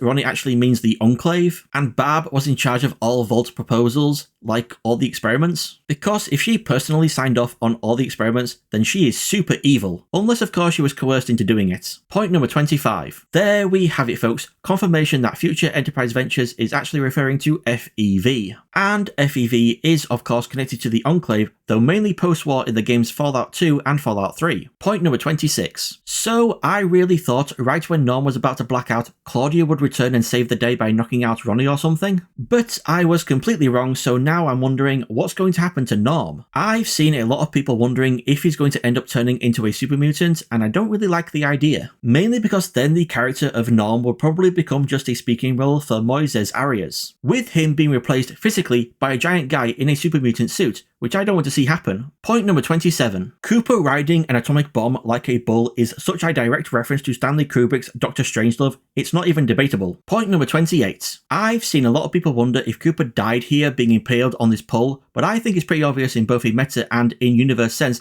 that he isn't going to die here. In a meta sense, in that it would make no sense to kill off the ghoul due to the popularity of the character. And even if they did kill him off, his death scene wouldn't be over with as quickly as this. He'd go out guns blazing in an epic battle. And in an in-universe sense, we know how Cooper can take a lot of damage, what with him being a ghoul. Having been shot a bunch and punched by a power armor wearing Maximus in Season 1 Episode 2, having his finger bitten off by Lucy in Season 1 Episode 4, and getting stung by a rad scorpion in Season 2 Episode 2. Cooper is definitely not easy to kill. Point number 29. Wherever the management vault is in New Vegas, it must be very close if Hank can get to Lucy this quickly. Or maybe the bullet train idea I talked about earlier in this video is actually a thing and it's still working post-war. Because New Vegas already has a vault, Vault 21, so unless where Hank has been working is somehow connected to it, how would there be enough room for 2 vaults under Vegas? And if it is close by, then why didn't House, after waking up post-war, force his way into the management vault to claim all the tech in there? Point number 1. The water chips having a 30% failure rate and Vault-Tec knowing which of the chips has this chance of failing even before installation raises some questions about the 2 vaults we know of who have had their water chips fail, Vaults 13 and 33. By the end of 2161, Vault 13's water chip had failed and the main player character known as the Vault Dweller was kicked out to try and find a replacement out in the wasteland, starting with checking the neighbouring Vault 15. What's interesting about Vault 13's water chip failing is that either the vault was meant to be sealed for 200 years to test prolonged isolation, as according to the Fallout Bible, or it was only ever meant to be opened by the Enclave upon such time as they needed pre-war test subjects. In the latter case, it is odd then that Vault 13 was supplied with a water chip that could fail, as while we learn in Fallout 2 from the central computer in Vault City, formerly known as Vault 8, that Vault 13 accidentally received one of Vault 8's Garden of Eden creation kits, or GECK for short, and Vault 8 received Vault 13's spare supply of water chips. This still doesn't explain why Vault 13 received any chips that even had a chance of failing, if it was meant to be a control vault and to only open when it was needed by the Enclave. Now, when it comes to Vault 33's water chip, all we learn about it failing is an engineer saying it's destroyed in Season 1 Episode 3. No details on how or when, but if we take into consideration that Vault 13's water chip failed over a period of time and not all at once, and the engineer specifically used the word destroyed, then we can assume it wasn't because it was a faulty chip, but maybe instead it was destroyed somehow during Moldaver's infiltration of Vault 33 in Season 1 Episode 1. Also, in the last episode, we learned from Cooper that the management vaults in California and Oregon were empty, and I wondered if maybe the vaults were never populated due to it being hinted that the Enclave, not Vault-Tec, dropped the bombs coupled with the Boy Who Cried Wolf effect. Or maybe everyone in the vaults were dead and they contained only corpses, technically making them empty. Or had all the residents just left before Cooper found the vault, just like with Vault 76. What if, however, instead of Reclamation Day being the reason the management vaults Cooper found were empty, it was instead because their water chips had failed? But why would Vault-Tec give their management vaults faulty chips, I hear you ask? Well, if you consider that Barb is being hinted at actually working for the Enclave, and the Enclave, instead of leaving the Earth in a rocket, instead want to repopulate it, then it would make sense as to why the management vaults received faulty water chips. it's Bab's decision which vault gets which chips, and it removes them as a threat to the Enclave, with most of the Vault-Tec management forced out into the wasteland to probably die off. Point number 2. So here we learn that House has actually been given his own vaults by Vault-Tec to do with as he wishes, and this can actually explain why we see the mind control tech in a Vault-Tec vault despite House never trading it to them for cold fusion, since we know the diode ends up in the possession of the Enclave, not House. It's because the management vault it's in is one of the vaults given to House by Vault-Tec as part of their special arrangement. Also, while we learn this is how Hank knew about the mind control tech post-war, we still need an answer as to who he's working for, House or the Enclave. Who told Hank he should ask Betty to switch to be in the meeting? House, so as to convince Hank to work for him by letting him see the mind control tech? Or the Enclave, so that Hank could gather information about House and his tech for them? Point number 3. No one helping Cooper really feels like a meta joke of everyone just being NPCs who can only carry out their scripted behaviours. I could also imagine someone just waiting for him to go feral so they can then set up a tent and stall and sell tickets for the amazing feral cowboy ghoul stuck on a pole and rake in the caps. Point number 4. Who's this knockoff A Clockwork Orange looking motherfudger? You're in the wrong country, my droog. Point number 5. I find it funny Hank talks to Lucy about the novel All Quiet on the Western Front. When its use as a phrase means nothing much is happening, the situation is stable or stagnant, which is a criticism I've seen applied to this season, which really isn't true. A lot has happened to our characters since the start, and it's also a criticism I've seen applied to the state of the wasteland in the show, which again really isn't true. The show has changed the world of Fallout quite significantly. While fans complain about the world of Fallout being a perpetual wasteland, while you could call that stagnant, you cannot at all call it stable or say nothing is happening. Much is happening, with factions fighting factions, perpetuating the wasteland and making a stable situation impossible. Not all is quiet on the Western Front. Point number 6. If you're going to leave the power armor guys, at least take the fusion core. Those things are useful and valuable, so just sell that. Point number 7. Boneyard mention. Okay, the new name for your shorts is the Boneyard, because there were so many bones in there. And I'm not going to get into it again about the show moving the location of Shady Sands to be a lot closer to Los Angeles, aka the Boneyard. Let's just accept it, like how the show has altered other locations to help tell the story more efficiently and effectively. Like how they changed the Strip, or Camp Golf. Point number 8. Gotta love the needle drop of uranium fever from Fallout 4 and the insight into Reg's mind with the fantasy sequence. This is what he wants, to be the most important person in the room and have everyone dancing to his tune. Point number 9. Speaking of Reg, oh my god, he really is starting to get annoying though. And that's not me saying the actor's not good or the writers are doing a bad job or anything. They're clearly writing Reg to be disliked, and I must say it is working. He is essentially becoming a cult leader like Birdie in Vault 4 from Season 1, just instead of worshipping Moldava, they're worshipping delicious snacks. And I'm just saying the comparisons you can make of them ignoring crises, putting themselves above others, and just all around acting like idiots, to groups of people that exist right now in the real world.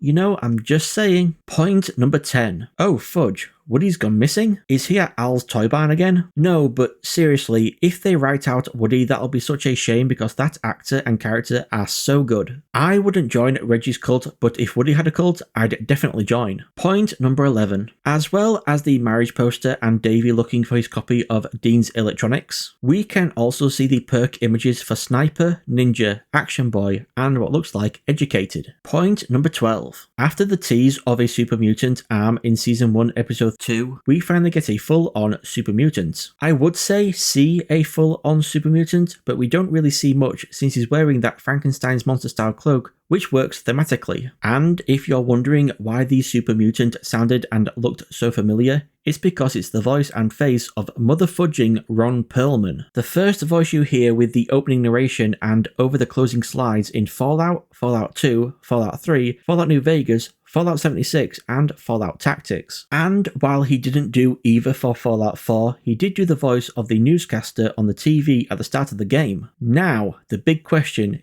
is this super mutant a character we have met before? And on the Fallout subreddit, the super mutant Marcus has been brought up a lot as a possible candidate. Marcus, a super mutant from the games Fallout 2 and Fallout New Vegas, who used to be a part of the Master's Unity army from Fallout 1, and strongly believed in mutant supremacy and all humans should be dipped in green goo to forcibly evolve them into more perfect beings. That is until the Master was killed by the Vault Dweller, and wandering the wastes, Marcus met the Brotherhood of Steel Knight, Jacob. The two fought for a while until they realised it was pointless, and they became friends, with Jacob deciding to leave the Brotherhood. On their travels, they began to amass followers, both human and mutant, looking for protection, and eventually founded the town of Broken Hills near a uranium mine. Jacob didn't stick around for long and left, with Marcus never meeting him again. And Marcus would also leave Broken Hills to join the Fallout 2 protagonist, the Chosen One, in fighting the Enclave, and destroying their Poseidon oil rig base, Control Station Enclave. With the Chosen One no longer needing his help after this, and no reason to return to Broken Hills since the uranium mine had dried up, Marcus travelled, and again, after amassing a new following, though this time of just super mutants, he ended up in the Mojave Wasteland. At first, he settled down at Black Mountain, but left with his loyal mutants when another old Unity member, Tabitha,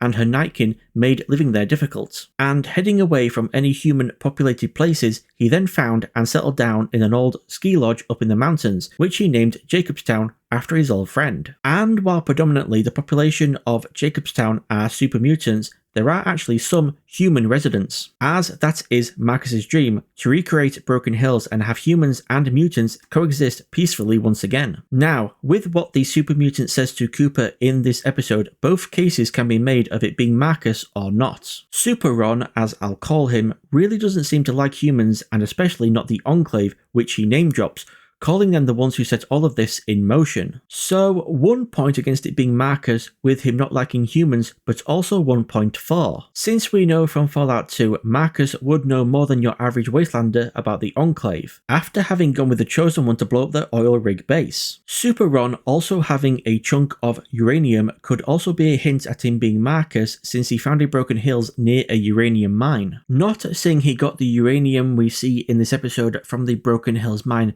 since it's quite a distance away and the mine did dry up. Just saying it could be a referential hint of Super Ron actually being Marcus. But then Marcus isn't the type of super mutant to be setting up gore bags, though it could just have been set up to act as a deterrent to anyone coming near the church. You see a gore bag, you know super mutants are nearby, and you leave before you end up as the gore in another bag. And it might not even be human gore in there, it could be Brahmin gore or some other animal. But I digress. After all that evidence for and against Super Ron being Marcus, what do you guys think? Let me know in the comments below. Point number 13. I wonder why Super Ron has NCR crossed out on the wall. Is it because they're really not around anymore after Shady Sands blew up? Or is it because he also tried to recruit them but it didn't work out, so he crossed them off of his list? Also, was he specifically aiming for the letters when he threw something to discourage Cooper from moving, or was it not intentional symbolism? Because he does do it as he's talking about mutants being driven to extinction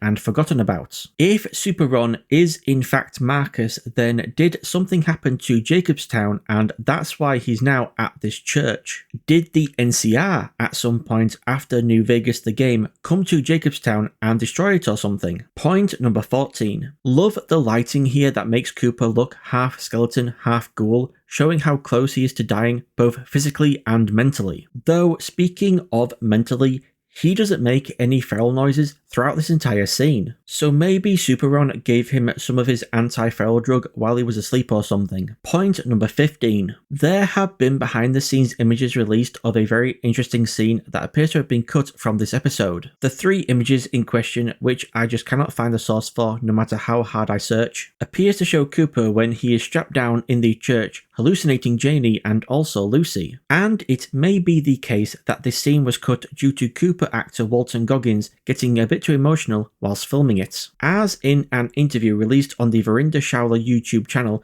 December 7th, 2025, he revealed, okay, mine, pretty simple, pretty straightforward, because it happened. Missing his family. Moreover, missing his child. And there was a a scene that we did that didn't make it in the cut, mind you, and it just so happened to coincide with a day that I was inconsolable, missing my own child, and we were filming it. And it just became something else entirely.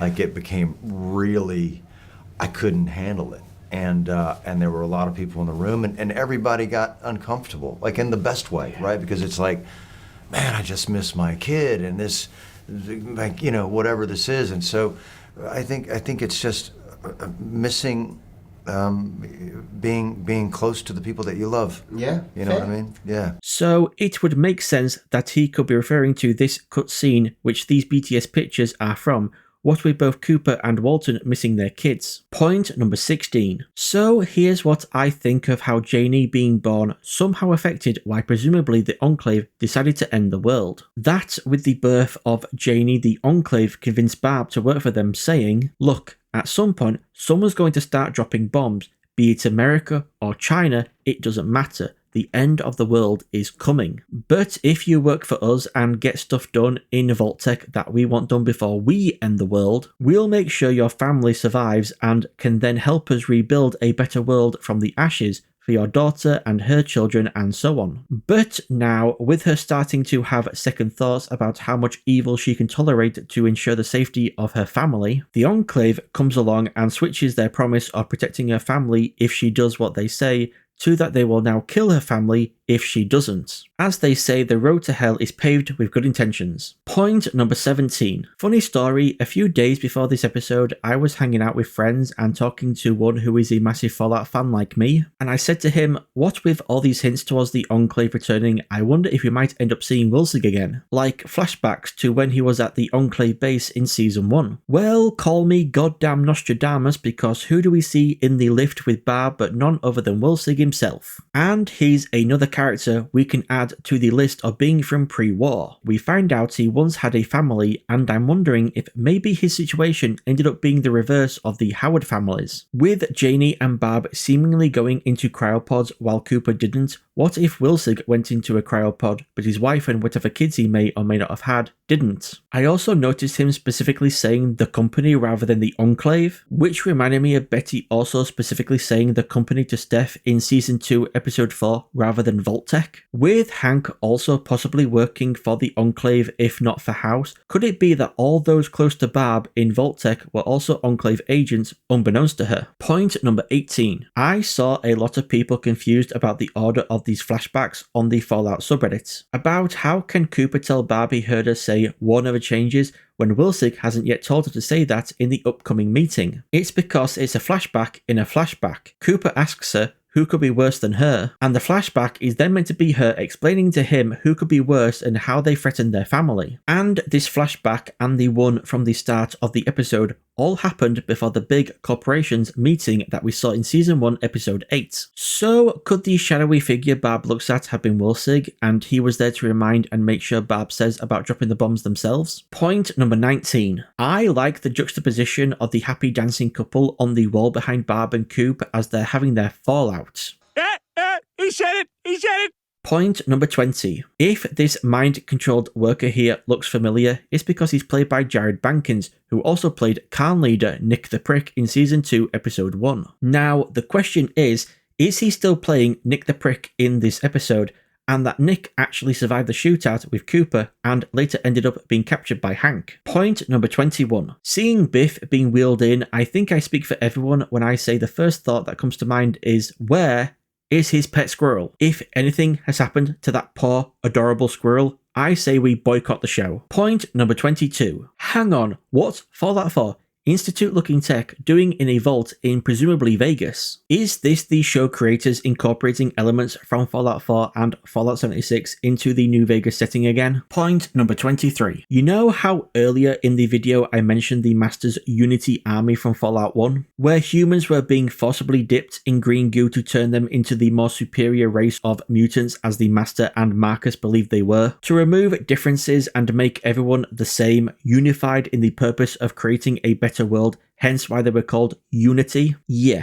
Anyone else seeing the parallels here between Hank and the Master and their armies of mutants / brainwashed? War doesn't just change, it also appears to repeat itself. Point number 24. Hank played Lucy like a fudging fiddle setting this up, and judging by that look on her face, she knows it. Also, I find it interesting thematically that to stop the NCR and Legion fighting, all Lucy had to do was push a button. Because if you take into consideration the phrase finger on the button, which was also referenced by Hank in Season 2, Episode 5, with its connection to nuclear war, the president has their finger on the button ready to launch the nukes. Rather than pushing a button to start conflict, Lucy pushing the button here stopped conflict. A complete reversal of the meaning. Point number 25. Here we find out what's in the case Hank has handcuffed to him, a device like that which Wilsig used in Season 1, Episode 3 to implant the cold fusion diode under his skin. And Bab uses it here on Hank, who had the diode under his skin, so that if someone did assassinate him and steal the case,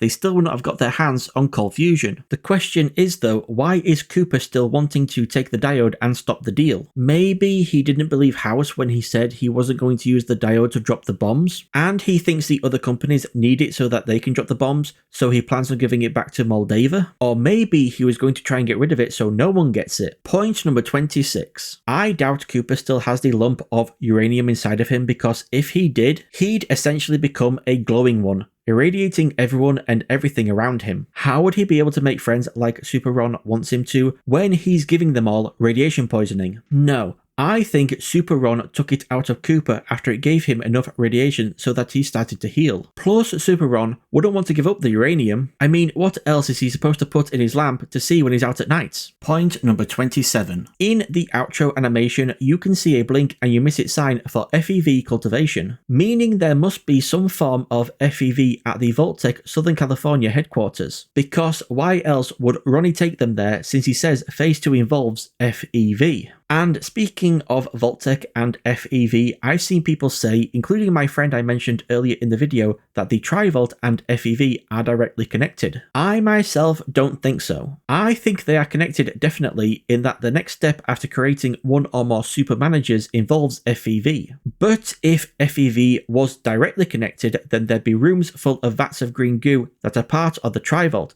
so that the residents wouldn't have to leave to do Phase 2. I see it as being more like the situation with Vault 76. Its main job was to be a control vault, but the Overseer had also been given a secondary objective: to secure the Appalachian nuclear silos so that no one except Vault-Tec would have control over them. And with the Tri-Vault, we see something similar, with its main objective being to breed a race of super managers, and now that's done, it's on to the next objective of securing FEV. Also, we have to question the canonicity of the outro animation, since Bud Askin's office isn't that far away from the FEV cultivation room. Yet Ronnie, who was Bud's personal assistant, says specifically to Norm in Season 2, Episode 4, Future Enterprise Ventures, not Forced Evolutionary Virus or even its acronym FEV. So has he actually seen the FEV cultivation sign and figured out it's something to do with viruses or bacteria? Or did he just never put together that Future Enterprise Ventures and the letters FEV on the sign are connected? Point number 28. Do my eyes deceive me, or is that a sentry bot? And not just any sentry bot, but a sentry bot that looks like the ones from Fallout 3 and Fallout New Vegas, rather than Fallout 4 and Fallout 76. Neat! Point number 1. Yeah, Steph wasn't kidding when she said to Betty in Season 2, Episode 4, she doesn't know how bad things can get. Seeing her here trying to flee annexed Canada and witnessing a chop suey bombing, losing her mother, and having to murder people just to get into America. So now we know she always had this capacity for violence, even before losing her husband Bert in Season 1, Episode 1, during Moldava's attack on Vault 33. She seemed pretty happy before that, despite her mother's dying words being, "Don't think of them as human beings, think of them as Americans." I guess after being thawed out of Vault 31, she tried to live a normal life now she was safe and sound in a vault. But then losing her husband to an invading force, just like she lost her mother, brought back the murderous "don't see Americans as people" Steph. Explaining now why she is acting so violent because she's surrounded by Americans,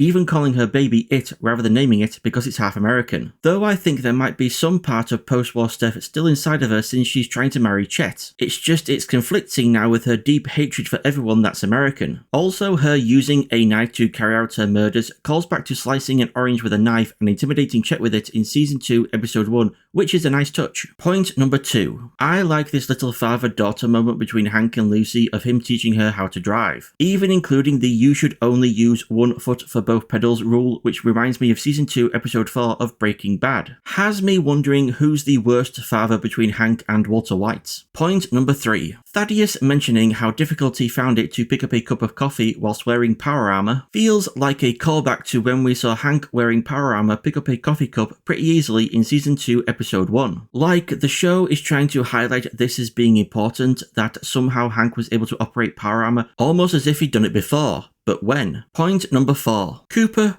why are you having such a reaction to seeing Maximus holding the cold fusion diode? Don't you remember you and Lucy leaving him right next to it at the end of season 1? Don't you remember what the machine it goes inside of looks like? House showed you his similar looking version in season 2 episode 5, which was in the future for us but was in the past for you. This to me feels like a case of the idea of Cooper being involved with the diode pre-war hadn't been thought of until after the end of season 1. But I definitely do not feel it's a case of a plot hole for Cooper to not take it if he did notice it was there. Pre-war Cooper didn't want it to go to anyone he didn't trust because he believed they'd use it to end the world. Well, the world's already ended, so there's no point in keeping it out of everyone's hands now, really. Plus, Cooper had no idea at the end of season 1 that Hank was going to be heading to Vegas. And it's only with him now knowing Maximus has the diode here that he comes up with a plan to power up AI House to help him get his family and Lucy back from Hank. How House is going to be any help though, I have no idea. Since if where Hank is carrying out his experiments is connected to Vault 21, which is under Vegas, then why didn't House go in there to claim all of the tech within? And if it isn't connected to Vault 21, then how can there be a management vault under Vegas that House doesn't know about? And if it isn't under Vegas but there's an underground train line that connects Vegas to where the vault is, then where is the vault? Wherever the vault is it one of the vaults given to House by Vault Tech as part of their arrangement? And that's why his mind control tech is in it despite him presumably never selling it to Vault Tech. I'll go more into who the management vault might belong to towards the end of the video when I get to that big reveal. But suffice it to say, there are a lot of questions and mystery pertaining to all of this. Point number 5. We finally get an answer as to why we've never seen pre-war Steph at Vault Tech HQ, and it's because she doesn't even work there yet. And it appears she actually gets a job there via Hank. I like to think it was all done innocently,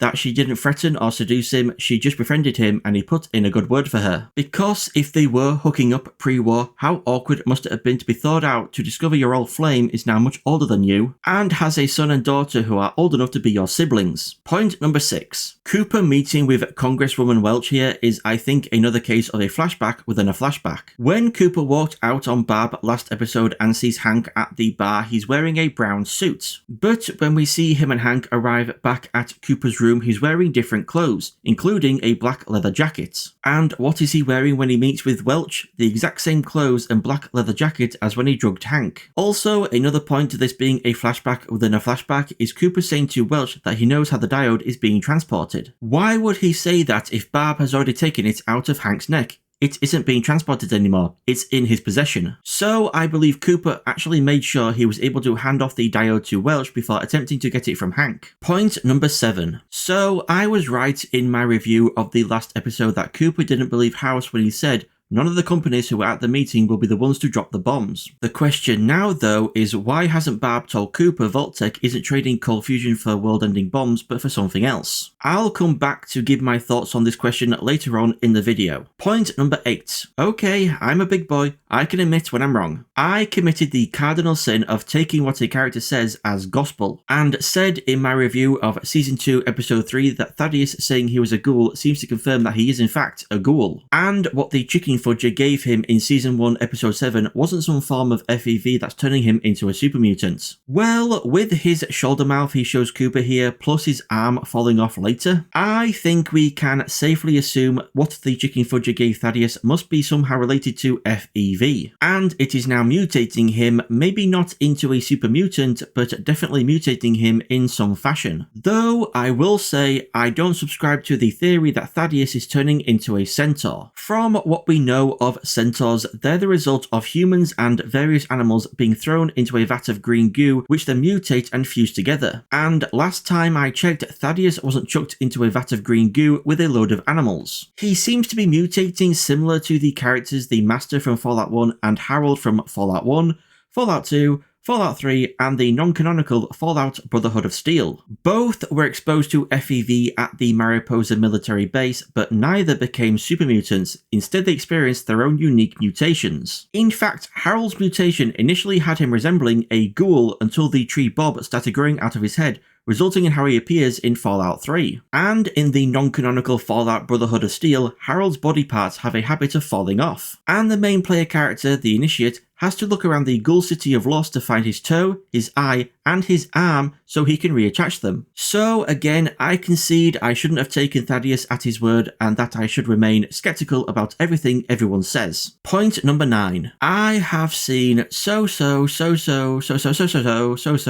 many people across various Fallout subreddits somehow come to the conclusion that Cooper is referring to the main player character, the Courier from New Vegas the game, when he says to Maximus, they're going to have to give the diode to a really bad person, the only man Cooper's seen come out on top in Vegas, and they've got to rig the game just like he did. Now, I don't think people include when Cooper says Maximus has to give the diode to a really bad person as part of him referring to the Courier. They either assume he's referring to himself or to House, which I think can go either way. The rest though of him seeing only one man come out on top in Vegas and rigging the game, so many people think this is him referring to the Courier, and their belief is also strengthened when he reveals the NCR power armor. And I just cannot understand how or why people are assuming this. My best guess is that no matter which ending you get in New Vegas, the Courier comes out of it as being on top with the winning faction. Coupled with the Courier being part of a conversation at the start of New Vegas the game that includes the words rigged and game. And finished off with people believing the NCR Ranger in the cover art for the game is the Courier. So to them, it makes sense the Courier would have NCR Ranger looking power armor made for them to match their regular outfits. And to all of that, I'd just like to say no.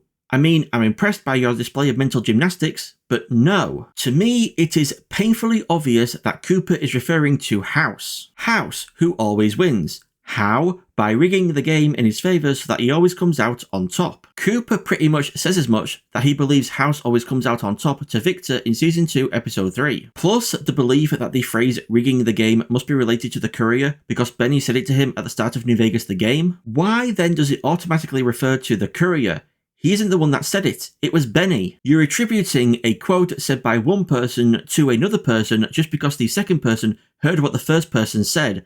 That's not how that works. And connecting the NCR power armor to the Courier because people believe the NCR Ranger in the cover art for the game is meant to be them, I mean, come on. I guess the person in the T-51 power armor in the cover art for Fallout 1 is the Vault Dweller then. In the advanced power armor in the cover art for Fallout 2 is the Chosen One. In the T-45 power armor in the cover art for Fallout 3 is the Lone Wanderer. In the T-60 power armor in the cover art for Fallout 4 is the Sole Survivor. And in the T-51 power armor in the cover art for Fallout 76 is all of the 76ers. There is NCR power armor because it's what Cooper says later as the trio are walking through Freeside. It's brand recognition. It was made to differentiate themselves from the other factions that use power armor out in the wasteland, like the Brotherhood. It's just old NCR power armor stored in an NCR cache, which Cooper knows about because, as Rodriguez says in Season 2, Episode 3, Cooper and the NCR go way back. I trust I proved my point, and I hope I don't end up looking like an idiot again when the next season comes out and it's revealed Cooper was referring to the Courier the entire time. Point number 10. You always end up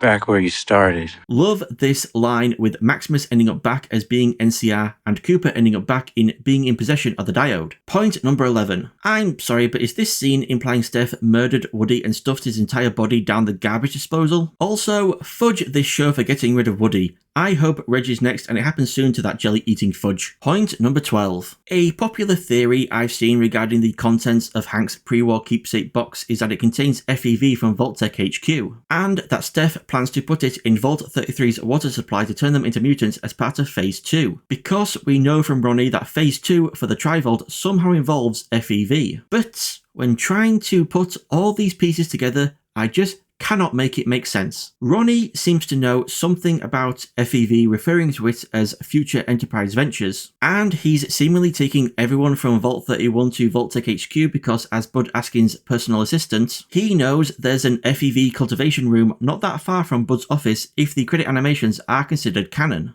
So he's doing this because he doesn't know there might already be FEV at the Tri-Vault, and again theorists believe that is what is in Hank's keepsake box. And Hank got the FEV from the cultivation room at Vault-Tec HQ pre-war, and for some reason Steph knows about it from Hank either pre or post-war, who knows. And she either again for some reason has a key to the box from Hank, or is going to force it open, without though double checking the contents before taking the box from Betty, just in case Betty found the key to it in Hank's stuff in Vault 33. And Betty doesn't know what is in the box, that it could be FEV for Phase 2, despite previously being an overseer before Hank. So is Phase 2 something only Hank knew about and he confided in Steph at some point, so now she also knows? And why, if it is FEV for Phase 2, did Steph say to Betty in Season 2 Episode 4 that what's inside the box is personal and that the experiment is over? If FEV is indeed inside Hank's keepsake box, trying to make sense of it is like trying to find a strand of hay in a mountain of needles.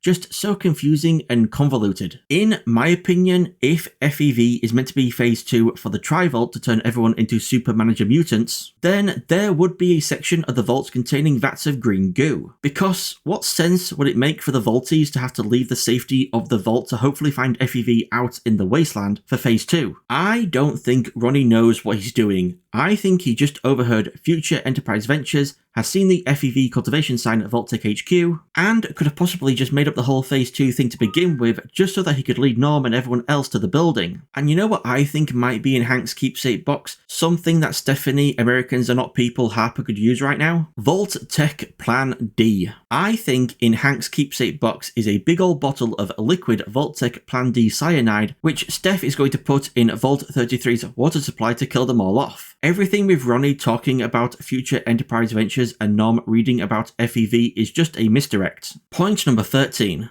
Steph, you forgot to close the vault door behind you. If you leave it open, Vault 33 might invade and steal all of your resources just like America did to Canada. Point number 14. I've seen people say it makes no sense people in Freeside would have this kind of reaction to seeing someone wearing NCR power armor, and I disagree. When Shady Sands was nuked, we know survivors were allowed into Vault 4, but I highly doubt it was every survivor. I believe the reason the population of Freeside is so much larger than it is in New Vegas, the game, is because a fair number of Shady Sands refugees chose to also head to New Vegas to try to start a new life. And that's why so many cheer seeing the NCR power armor, because of fond memories living under the NCR at Shady Sands. It could also just be that the armor has given them hope, and so it wouldn't make any sense to start shouting "fudge the NCR" when you're wanting the guy in the armor to retake the strip. Point number 15. In point number 9, I said when the trio are walking through Freeside,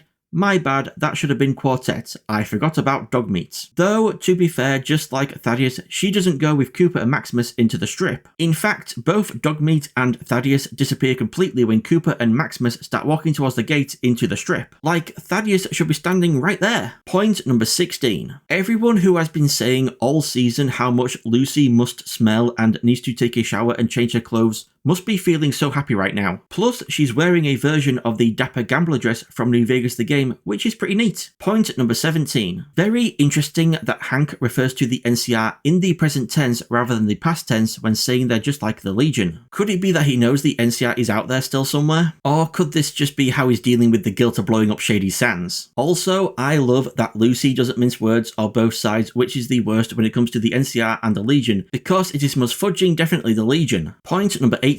Oh, come on, Norm, that was kinda dumb trying to send a message to your sister and dad over the radio instead of escaping with Claudia before Ronnie got back. Like, why would you even assume they'd be anywhere near a radio to hear your message? Use your brain, man. Point number 19. I love how the accusations of Steph murdering Woody and being 200 years old gets little reaction, but the moment Chet mentions she's Canadian, everyone flips. Stupid, stupid Vaulties. Also, why does she still have this card if anyone seeing it and finding out she's Canadian would cause this reaction? Or would this not have been the reaction pre-war? Is this something all Canadians after the annexation carry around with them even when they're in the USA? Because she never changed her name, which is a reference to former Canadian Prime Minister Stephen Harper. In fact, it seems like she never even took Bert's surname when they married. I can only assume Steph kept her ID card and her surname as connections to her Canadian past. But if people finding out she is Canadian would cause this reaction pre-war, then how does she ever find employment with no American ID? And still using her birth name, which could probably be found looking through Canadian records. I will admit, I don't have a passport and I don't fully understand how citizenship works, and I don't know why it says status pending next to Canadian on her ID. So anyone watching who is more knowledgeable, please explain it to me like I'm a 5-year-old down in the comments. Point number 20. Ooh, that Deathclaw's taken the cannibal perk. I wonder if he also gets annoyed having to click search every time you want to loot a dead body. Point number 21. Maximus fighting the Deathclaws in the NCR power armor I think was awesome,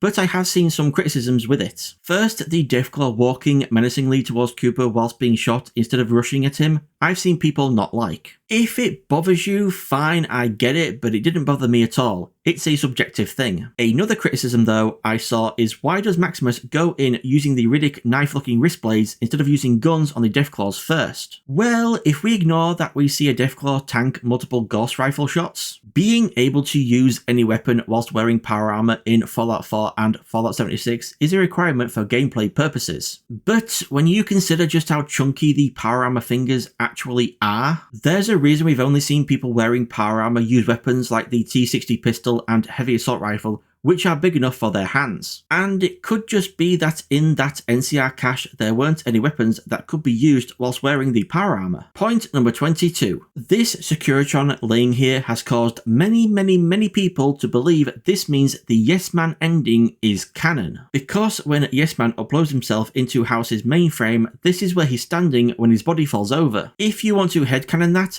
go ahead, but many people are missing the fact that after Yes Man uploads himself, when you leave and come back, his body is gone. So just as you can say it's Yes Man, I can just as easily say it's one of the Securitron guards who stand at either side of the screen, or maybe even Jane the Securitron. In my opinion, this Securitron is lying here not as a hint that the Yes Man ending is canon, but as a referential wink to all the Yes Man ending fans out there. That's all. Point number 23. So I intentionally chose not to go into Welch suggesting Cooper give the diode directly to the president earlier, to instead get into it here. First off, heck yes, Clancy Brown. Mr. Krabs himself is once again playing the President of the United States of America, after having played Lyndon B. Johnson in Season 3 of the TV show The Crown. In my review for Season 2, Episode 5, I went over in point number 22 how much the President at the time the Great War broke out was hinted at being a member of the Enclave. So if indeed President Krabs is a member of the Enclave, that can explain how the cold fusion diode was in their possession post-war. At first, I also thought this could be a reason why the Enclave didn't hand the Harper family for messing up the deal with House, because while they possibly didn't get House's mind control tech since the deal fell through, at least they also didn't lose the diode. But then I thought about it more and started to wonder how little the Enclave actually seems to care about the diode. As I mentioned in my review of Season 2 Episode 5 in point number 8, the Enclave post-war really don't seem to care about the diode, only having one guy working on it rather than a team of scientists, and when they lose it they just rely on bounty hunters to hopefully get it back. So what if even pre-war they didn't actually care about it all that much? I mean, they might care about it enough to not let it fall into the hands of someone who could actually use it to start the nuclear war before they do, and they also don't want it being used to create free infinite energy to end the resource wars. But beyond that, I think they'd just be quite content leaving it to gather dust on a shelf somewhere. Maybe they didn't even have that much of a hand in it being used to trade for House's mind control tech. That deal could have all been set up and handled by Vault-Tec higher-ups who aren't connected to the Enclave whatsoever. Wilsig's threat to Barb in the elevator in the previous episode makes no mention of making sure the deal goes through. He just warns her that the Enclave, as well as protecting her family if she follows their orders, will also kill her family if she doesn't. And during the meeting with all the big companies, she needs to tell them the only way to guarantee results is by dropping the bombs themselves. That's it. Point number 24. Oh my god, that reveal of Welch's severed head and that it's her mind that is the mainframe programming the boxes, all because she's a good person who tries to do the right thing, who fights for all the right things. But her being in this vault just raises so many questions. She seems in some way connected to the Enclave since the Enclave have been heavily hinted at being the ones to drop the bombs first. And House revealing that Cooper coming to Vegas moved the end of the world forward by 1 month, which already seemed connected to him telling Welch to keep fighting the good fight, and now looks like it's because he was trusting her enough to hand the diode over to the president on her recommendation. I don't have an idea as to why the Enclave moved up dropping the bombs by 1 month after getting the diode, but it seems like that was the reason. But then despite her connection to the Enclave, we now find out she was frozen in a vault which has been heavily hinted at being a vault given to House to use. Hank could have been trying to talk to House over the radio, his mind control tech is in there, and now we find out also another of his brain scan helmets. But then, for all we know, Hank could have been talking to someone from the Enclave. House could have already given Vault-Tec his mind control tech before being given the diode, which I find hard to believe with House being House, but you never know since his tech was also in Vault 24, unless that was also one of the vaults given to House by Vault-Tec, again you never know. And maybe Hank actually got this mind scan helmet that's on Welch's head off of House's dead body in the Lucky 38, despite all the Deathclaws somehow. So then that might explain why both Barb and Welch were frozen in this vault. It's an Enclave vault and they're both being used by the Enclave. Though I feel in Welch's case it's more out of her being somewhat naive in her fight to do the right thing. Which actually has me wondering if we might see this fight she has in her become manifest in all of the mind-controlled Wastelanders. Because while ineffectual, she definitely is bold enough to try and force her way into the Lucky 38, and even ended up arrested for something or other which required Cooper to bail her out of jail. Last thing on Welch, when you cut back and forth on her head, you can see she's subtly moving. So despite having been recently thawed out and then decapitated, she is still in some fashion alive. Which, I mean, she'd have to be if her mind was being used as a mainframe. Which makes me wonder how the boxes worked before being connected to the mainframe. How did House make Bill murder his friends? How did Hank make Gretchen's son say what he wanted him to say to Lucy? And how was the NCR trader made to repeat the same line over and over and bring the nuke into Shady Sands? If the boxes are only meant to induce amnesia, does it also make them somehow susceptible to suggestion as well? Point number 25. So AI House gets powered on and he seems to immediately recognise Cooper despite him being a ghoul. Could this mean Cooper has visited House previously post-war? Also, since he does seem to recognise Cooper and doesn't freak out over his appearance, then we can assume House's mind was still being scanned for his AI while he was in his pod post-war. So AI House would have all of Human House's knowledge up to when he died. He would know what happened to his body. Was he murdered or did he die some other way? And if he was murdered, then who did it? It would have to be the courier, right? I say don't get your hopes up that we'll find out. With the show not wanting to canonize an ending, they'll find a reason for AI House not to know how he ended up dying. Could be a glitch in his helmet, or corrupted data, or maybe he'll just want to keep it a secret for some reason. Point number 26. The song that plays over Cooper meeting the president, powering up AI House, and Lucy finding Welch's head, Ballada de la Trompeta. My god, it fits so perfectly, just giving everything such a creepy feeling. I love it. Point number 1. I guess we've just got to accept that this is the body of the Caesar from New Vegas the game, Edward Sallow himself. When and why he left Fortification Hill and wound up here before dying, we'll just have to live with not knowing, unless it's all explained in a later season. I mean, it could still be the body of a fake Caesar, but the note on his body does sound a lot like something you'd expect from Edward. Fans already guessed part of the letter would be, I am Caesar, I am the Legion, and the last line, it ends with me, fits with what we hear in New Vegas the game about what would happen to the Legion when Caesar dies. Most of the Legion is following Caesar, not Caesar's ideals. When he's gone, it'll crumble. Might not happen overnight. Might take a few decades, but it'll happen. Basic human nature. Greed, ambition, jealousy. We'll see to it. I think only Caesar can lead the Legion. I've never met anyone who could take his place. I couldn't. No. The Legion dies with Caesar. The Legion's aggression will outlive Caesar. Given a year, they'd have him deified.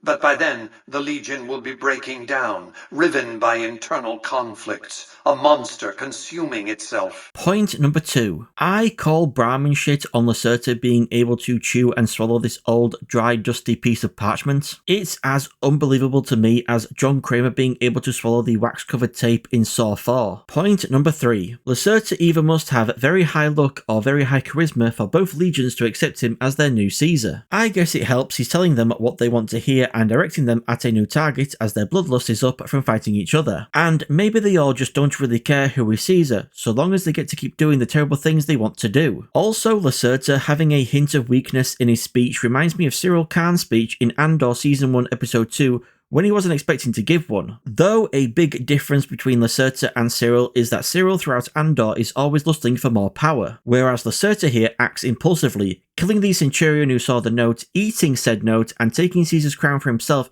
to ensure the Legion lives on. Also pretty funny, Lacerta says they're going to build a palace in Vegas called Caesar's Palace because Caesar's Palace is a hotel and casino in IRL Vegas. Point number 4. House is Rasputin confirmed with being poisoned, shot and bludgeoned. A reference to the myriad of ways players have murdered House over the years. Plus, in the end credits animation of Season 2 Episode 6, you can actually see a bullet hole in the glass of House's pod. It would have been a nice wink though if he'd said he'd been bludgeoned with a golf club instead of a crowbar, but I could see how that would start a firestorm of fans screaming that means the House ending for New Vegas is confirmed 100% non-canon. Point number 5. Ever since the cold fusion diode was introduced in the show, many fans have pointed out cold fusion already exists in the world of Fallout, as it is part of every Vault-Tec Garden of Eden creation kit, or GECK for short. But then another log is thrown onto this law-breaking fire with an Institute terminal in Fallout 4 saying in regards to cold fusion, proposal, divert time/materials from current phase 3 research to exploring the possibility of sustainable nuclear reactions through electrochemical processes at or near room temperatures. Pre-war work on the subject yielded no concrete results. Advances in technology could potentially make it possible. Approval, rejected by Madison Lee. Notes, evidence suggests this is and always will be a pipe dream. And now a third log is being thrown onto the fire with House saying to Cooper there has only ever been one cold fusion diode. So which is it? Are there a lot of cold fusion diodes that are part of every GECK? Is cold fusion really just a pipe dream? Or has the conundrum of cold fusion been solved? Maybe it could be that Vault-Tec created the GECKs in such a way that any attempt to remove its cold fusion components renders them useless. That cold fusion being a pipe dream is just one person's incorrect opinion, and cold fusion is a reality, it's just that only one potable diode has ever been made. Point number 6. What occasion is Cooper referring to during which House failed to let him know about the management vault beneath Vegas? Will we see him visit House again pre-war and mention Barb and Janie will be going into a special vault for management and House won't tell Cooper about the one under Vegas then? Or did Cooper post-war pay a visit to House when his human body was still alive in his pod and asked him then if he might know where the vault is that Barb and Janie might be in, and it was then he didn't tell Cooper about the management vault under Vegas? In either case, it is keeping in House's nature to not give away information for free, just as he did when the courier wanted to know more information from House in New Vegas the game. Plus, House saying to Cooper that everyone works for him eventually is just like when he told the courier that they are going to work for him. Point number 7. Kinda weird that Maximus uses Harkness's catchphrase here. You know, the guy who wanted to kill kids and who had to be murdered to be stopped. Point number 8. Makes sense power armor would have built-in weapons in case the wearer can't find any weapons usable with its thick fingers. Just as I mentioned in my video on the last episode addressing the criticism of Maximus not using guns on the Deathclaws before going hand to hand. And we also see the return of the forearm jet boosters that were so controversial when they first appeared in Season 1 Episode 2, but I think are pretty cool. Even if using a jetpack would be a better choice, since then, you know, you'd actually be able to use whatever gun you're holding. Though that doesn't really matter here with this power armor, what with its built-in weapons, so you still get to shoot things and get to fly around like Iron Man. It's a win-win. Point number 9. If we needed any more confirmation that Welch is still alive despite just being a head and seeing her subtly move in the last episode, well, we get it here. Really wasn't expecting her to actually speak though, but it makes sense that she begs to be put out of her misery. Something Lucy is reluctant to do, having murdered all the kings whilst kenned up on Buffout and accidentally murdering the guy in Sunnies. Point number 10. Someone actually took the time to write fight apathy or don't on the wall. That is hilarious. Point number 11. After this massacre of all the Vaulties by Radroaches, I think this section on the fallout.fandom.com wiki page for Radroaches, which says, they are generally little more than a nuisance to Armageddon survivors and less than likely to pose a challenge. Radroaches are territorial and rather aggressive, but not very harmful. Anyone can kill them with their bare hands and will only attack when they feel threatened by passers-by. Yeah, that now needs to be rewritten. Maybe these were a breed of super Radroaches or something,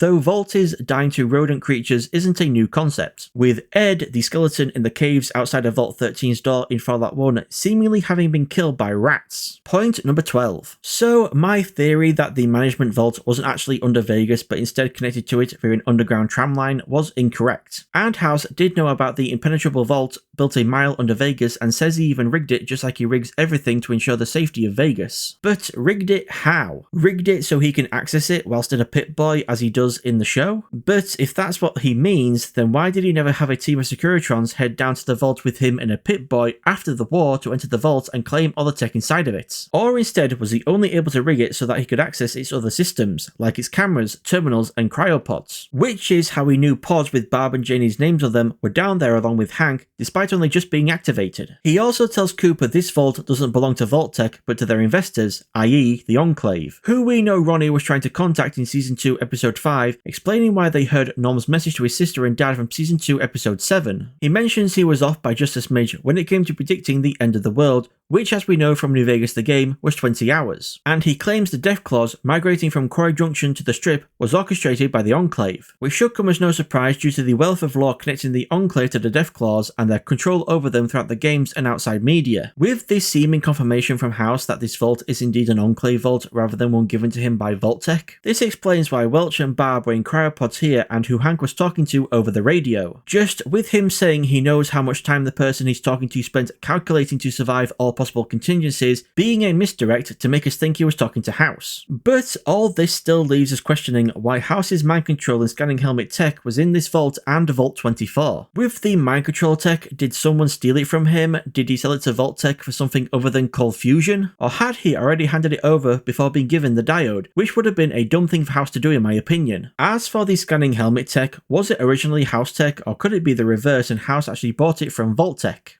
I know who is making what technology, and I acquire that technology at the most lucrative moment in its span of functionality. This is something I don't think we'll ever get an answer to or really need an answer to. It just would be nice to know to fill in the gaps. Point number 13. I love the subversion that you think Thaddeus is going to chastise the crowd for betting on if Max is going to die or not, only for him to make his own bet and reveal he's been carrying a ton of caps inside his trousers this entire time. And in my opinion, he gives us the best line of the entire episode as well. I used to make money for a living.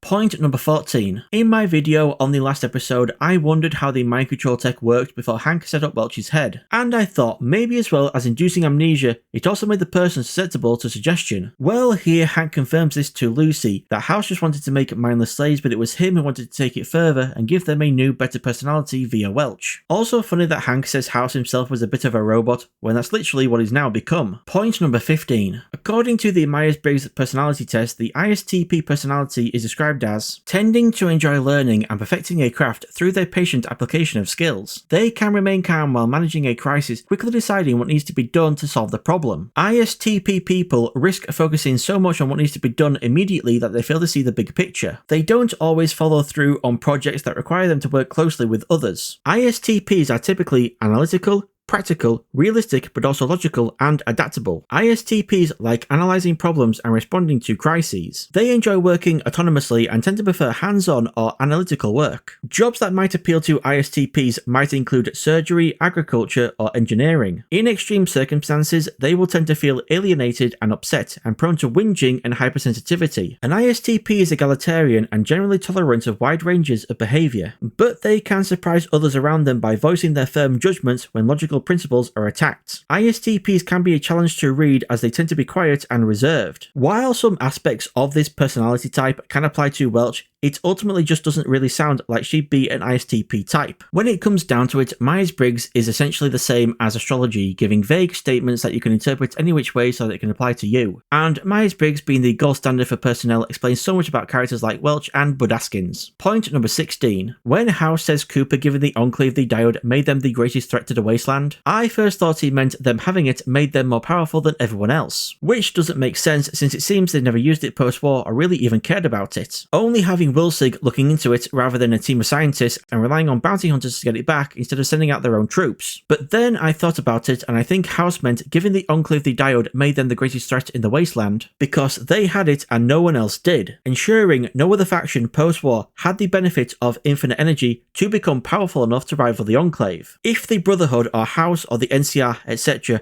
had been in possession of the diode right after the Great War, then it is possible they could have become a major threat to the Enclave. What with being able to use the diode to easily power all their power armor, vehicles, weapons, bases, or even entire towns and cities, and House might never have ended up in a coma for decades, what with being powered by cold fusion rather than the Lucky 38's melting down reactor, which he had to switch off. And he wouldn't have needed Hoover Dam to power Vegas, meaning he could have become a lot more powerful a lot sooner and restarted and nurtured a thriving civilization in Vegas. And the Enclave do not want this. They see themselves as the future of humanity, of America, and they will knock down anyone who threatens this. Point number 17. Well, I guess I was completely wrong about Stephanie getting a job at Vault-Tec via Hank by completely innocent means. I'm sure they did a lot more than just talk till 4 in the morning. And I wonder if they're already married here, having had a Vegas shotgun wedding to follow the shotgun proposal. Point number 18. Love the billboards Cooper and Barb walk past with two different meanings to the phrase "you never know" on them. The Vault-Tec one referring to never knowing when the world will end, and the House one referring to never knowing when you might be a winner. Then Barb just has to go and jinx everything by saying her and Cooper are coming out of this a couple of winners. And what do you know, they don't end up winners and their personal world ends with Cooper being arrested. Point number 19. You know how I mentioned that Hank's plan with the Mind Control tech sounds a lot like the Masters Unity army from Fallout 1? Removing differences and making everyone the same, unified in the purpose of creating a better world? Well, with Hank saying to Lucy that soon you won't know who has been mind controlled and who hasn't, this also gives me the vibes of the Institute and their Gen 3 synths from Fallout 4, where you can't tell who's a synth and who isn't until you find a synth component inside of them. Point number 20. Damn, Thaddeus just showing us his feet for free. Normally I have to pay for that. I mean,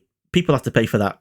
Other people. Definitely not me. Also, I guess he wasn't lying in Season 1, Episode 7 that he sucks without a scope, because having one here, he landed a shot on a Deathclaw's eye. Point number 21. Well, that's 2 for 2 on Hank being shot at by Cooper in the season finale. I wonder if the Season 3 finale will keep the tradition going. Point number 22. So the Wasteland didn't change Lucy like Hank feared it might have, but Lucy absolutely changed Cooper. To the point he only shoots Hank in the booty like Lucy did to the Carns at the start of this season, so that it's still up to her what kind of justice her father deserves. Point number 23. Neat that the roulette wheel Max picks up to use as a shield during his heroic last stand moments has numbers that go up to 38, as in Lucky 38, whereas IRL roulette wheels only go up to 36. Plus, Max picks up a pull cue to use as a spear, and in Fallout 4 and Fallout 76, the pull cue is a weapon that you can pick up and use. Point number 24. Shotgun Jeff seeing Max out of his armor and saying he's just a damn kid reminds me of Spider-Man 2, when passengers on the train Peter Parker is saved see his face and one says he's just a kid.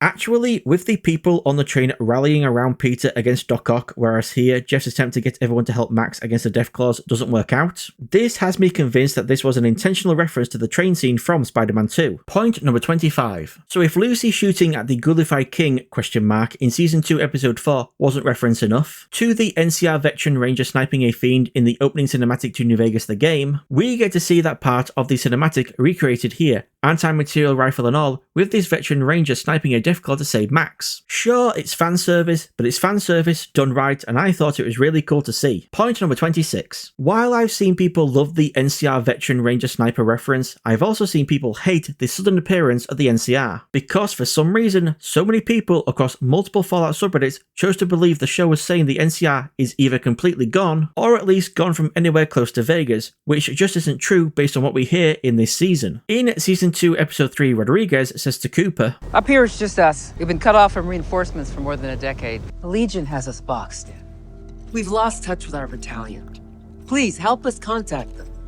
Let our people know we're still out here." So despite it being at least 10 years since Rodriguez has heard from their battalion, she still believes they are out there. And guess what? This episode proves she was correct. Just because we never saw any large force of NCR this season doesn't make them showing up in the final episode the result of bad writing or a plot hole or whatever. It's exactly like what Biff says to Lucy in Season 2 Episode 4. No, there's tons of us. We're just not here right now. This sounded like crazy ramblings at the time, but just like with Rodriguez, this episode proves he was correct. And just because Cooper says in Season 2 Episode 3, "Ain't nobody coming, 'cause ain't nobody left," it doesn't make it 100% fact. Cooper's not God. He doesn't know everything. He's just being an arsehole. He's been gone from the Vegas area for so long, he doesn't know the NCR isn't at Camp Golf anymore, and that the strip has been infested with Deathclaws. Seeing no NCR around, Cooper is just assuming they're completely gone, especially after Moldaver's contingent was wiped out at Griffith Observatory. It sounds to me like the NCR just gave up on Vegas at least a decade ago, and any groups left there had to fend for themselves, but then Cooper caused the Legions to start fighting, which allowed Rodriguez's group to finally sneak past them, to rejoin the battalion that they had lost touch with. Along the way, Biff was captured by Hank, but Rodriguez at least made it, and she managed to convince whoever was in charge of the battalion to allow her to lead a group to Vegas. This all just comes down to an example of people taking what a character says as gospel, something I was guilty of doing, taking Thaddeus calling himself a ghoul as fact. Now, please God, don't let it be revealed next season that all these NCR troops are just people brainwashed by Hank and the NCR really is gone. Point number 27. We see Hank and Lucy walking out of the Lucky 38,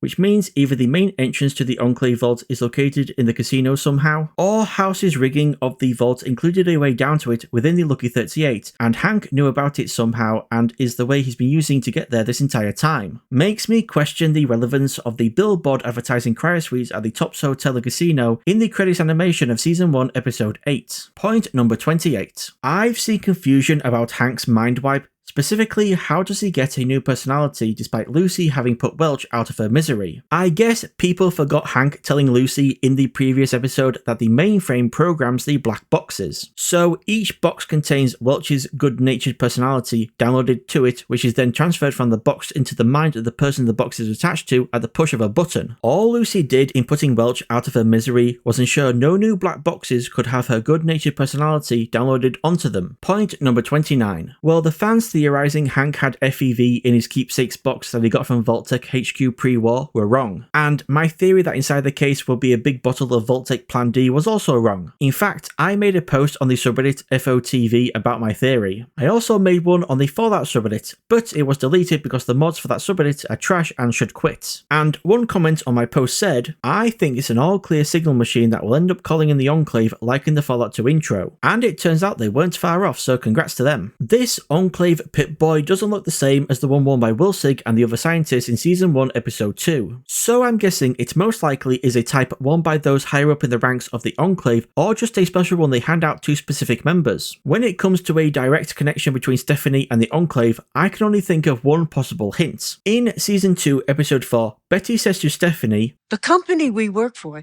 isn't coming to save us." And in Season 2, Episode 6, Wilsig says to Barb, "But if you forget your place in the company, you'll die." Wilsig is referring to the Enclave when he says company, so if Betty is also referring to them when she says company, then that means both Stephanie and Betty work for the Enclave. In any case, I think Hank at some point at least told her if things got really bad and she needed help and he wasn't around, that she should send out a message on this specific Pip-Boy saying to request Phase 2. But I wonder if he ever told her what Phase 2 actually means, because if it involves FEV somehow and she knows that, would she still have sent out the message? Also, connecting back to point 16, I think Hank has previously already used this Pip-Boy to contact the Enclave. After returning to Vault 33 with his kids while his wife Rose stayed at Shady Sands, I believe an angry Hank then contacted the Enclave to inform them about the city. They most likely already knew about the place, but they now saw an opportunity to use Hank to deal a significant blow to the NCR. So they set Hank up with the location of Microcontrol Tech in Vault 24, explaining why he knew where the vault was, and that he'd find what he was looking for in Season 2, Episode 1 there. And they also gave him a nuke somehow from somewhere so that he could destroy Shady Sands, taking the NCR down a notch and making them less of a threat. Also, we know Hank got Betty involved in the plan as she tells Norm in Season 1 Episode 4 that Norm's lucky to have not seen it where it can lead when smart boys like him get angry. And in Season 1 Episode 5, she knows Rose's Pip-Boy was buried with her because it was her and Hank who buried her. But if Betty had any direct connection to the Enclave pre and / or post-war, beyond that we just don't know for sure. She seemingly didn't know Hank had an Enclave Pip-Boy in his keepsakes box, unless she did and was just testing Stephanie, asking her what was in the box to find out if she knew or not. And her being exasperated with Hank and all of his secrets was actually her being annoyed at knowing and having to keep his secrets, rather than being annoyed at not knowing them. Then there's of course the whole Wilsig referring to the Enclave as the company, which Betty might also have done thing I mentioned earlier. I wonder though if Betty did know Hank had an Enclave Pip-Boy in his keepsakes box, would she really have given it to Stephanie, even if it meant receiving life-saving water? Point number 30. Despite the Vaulties chanting death to management, just like the writing Norm and Chet found on the wall of the Overseer's office in Vault 32 in Season 1 Episode 4, I don't think we'll see a repeat here of what happened in Vault 32. everyone dying. It seems Vault 32's overseer managed to send off a message to Bud Askins in Vault 31 before their death, and then Bud may have messed with the vault to kill off all of its residents, like stopping its water supply and also activating some kind of poison gas or something, explaining why you see people seemingly having died still in the process of trying to force their way through the door into Vault 31. But with no Bud to contact and Stephanie actually not even being good with computers, she had to resort to requesting Phase 2, whatever that is. Point number 31. Makes sense Claudia would survive this massacre. She's Nom's companion, and as we all know in New Vegas the game, companions are essential, meaning they just end up knocked out. And I can only assume Nom is now heading back to the Tri-Vault to warn them about what he read on Barb's computer about FEV and Phase 2. Point number 32. Before this reveal, I felt it would be very cheap of the writers to have Barb and Janie's pods closed and turned on, despite being empty. But Cooper finding the postcard mentioning Colorado in Barb's pod actually makes me wonder. Maybe Barb, after putting the postcard in her pod, had both hers and Janie's closed and turned back on intentionally, hoping word of pods with their names on them would get to Cooper,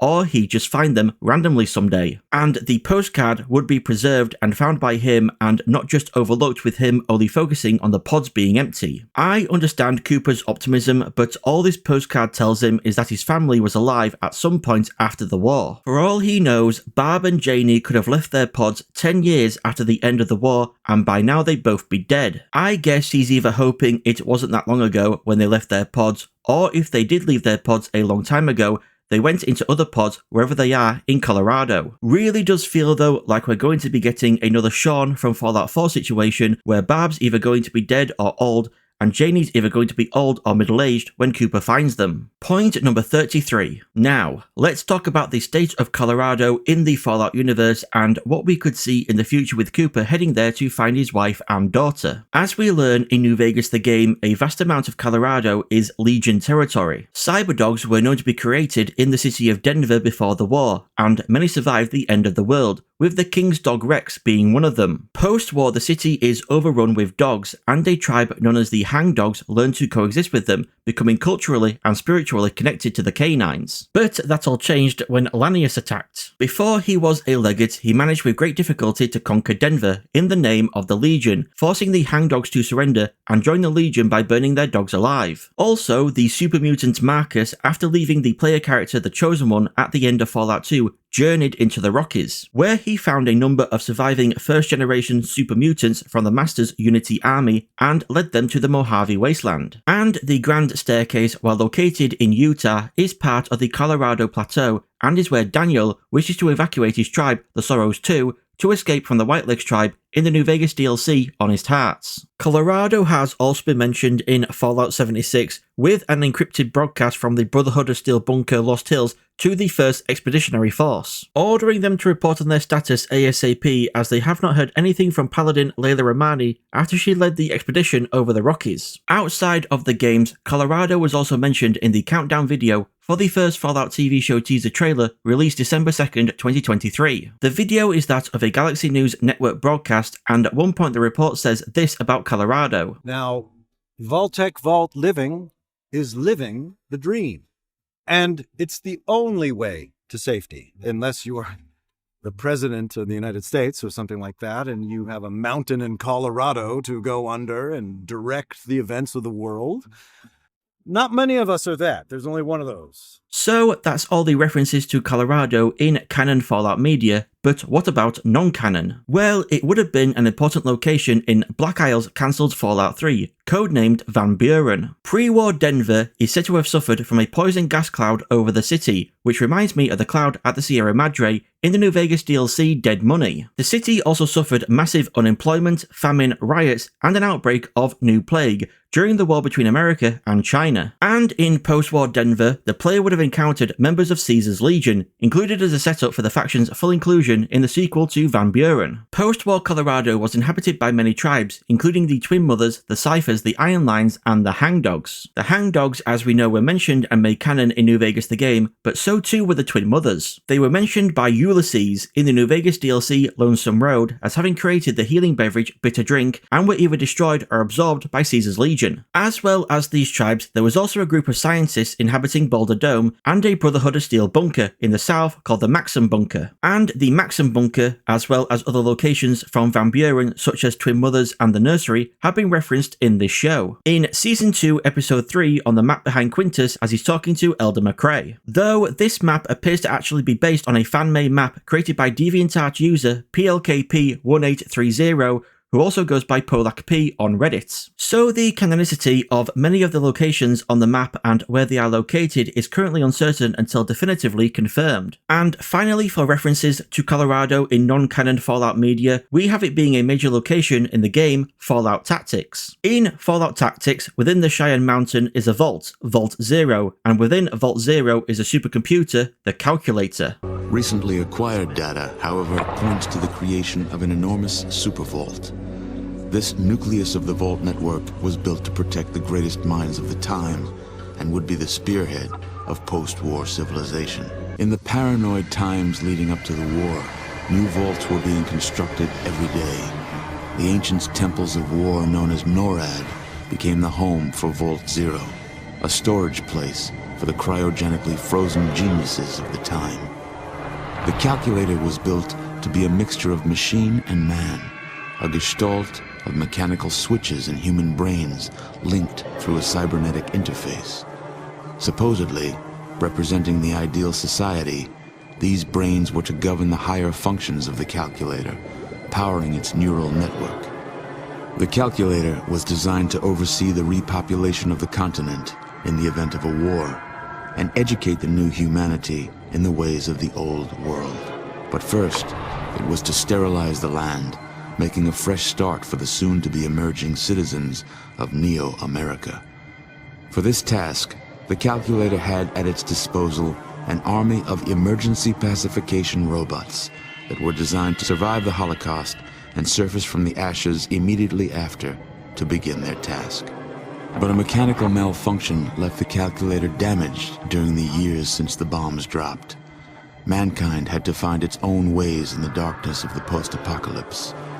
Only now is the Calculator activating its robots and embarking on its mission of mass genocide. Because of hardwired programming, it is unable to adapt to the world that has arisen while it slumbered. The Calculator will not listen to pleas or threats. It cannot be bargained with. It must be stopped. Then we have Tim Kaine saying this about Vault Zero in the video "This is where Fallout came from" on the How to Drink YouTube channel. I remember the day, and this is how weird things work. The art director, Leonard Barsky, came to me and said, how many numbers would a vault suit ever have to have on the back? Oh. And I said, well, we have 1,000 vaults. So he went 4 digits? And I went, no. Because I'm thinking like a programmer. 3 digits. 0 through 999. And he goes, well, what would be vault 0? And just, I went, it's obviously the control vault. The vault that controls all of these.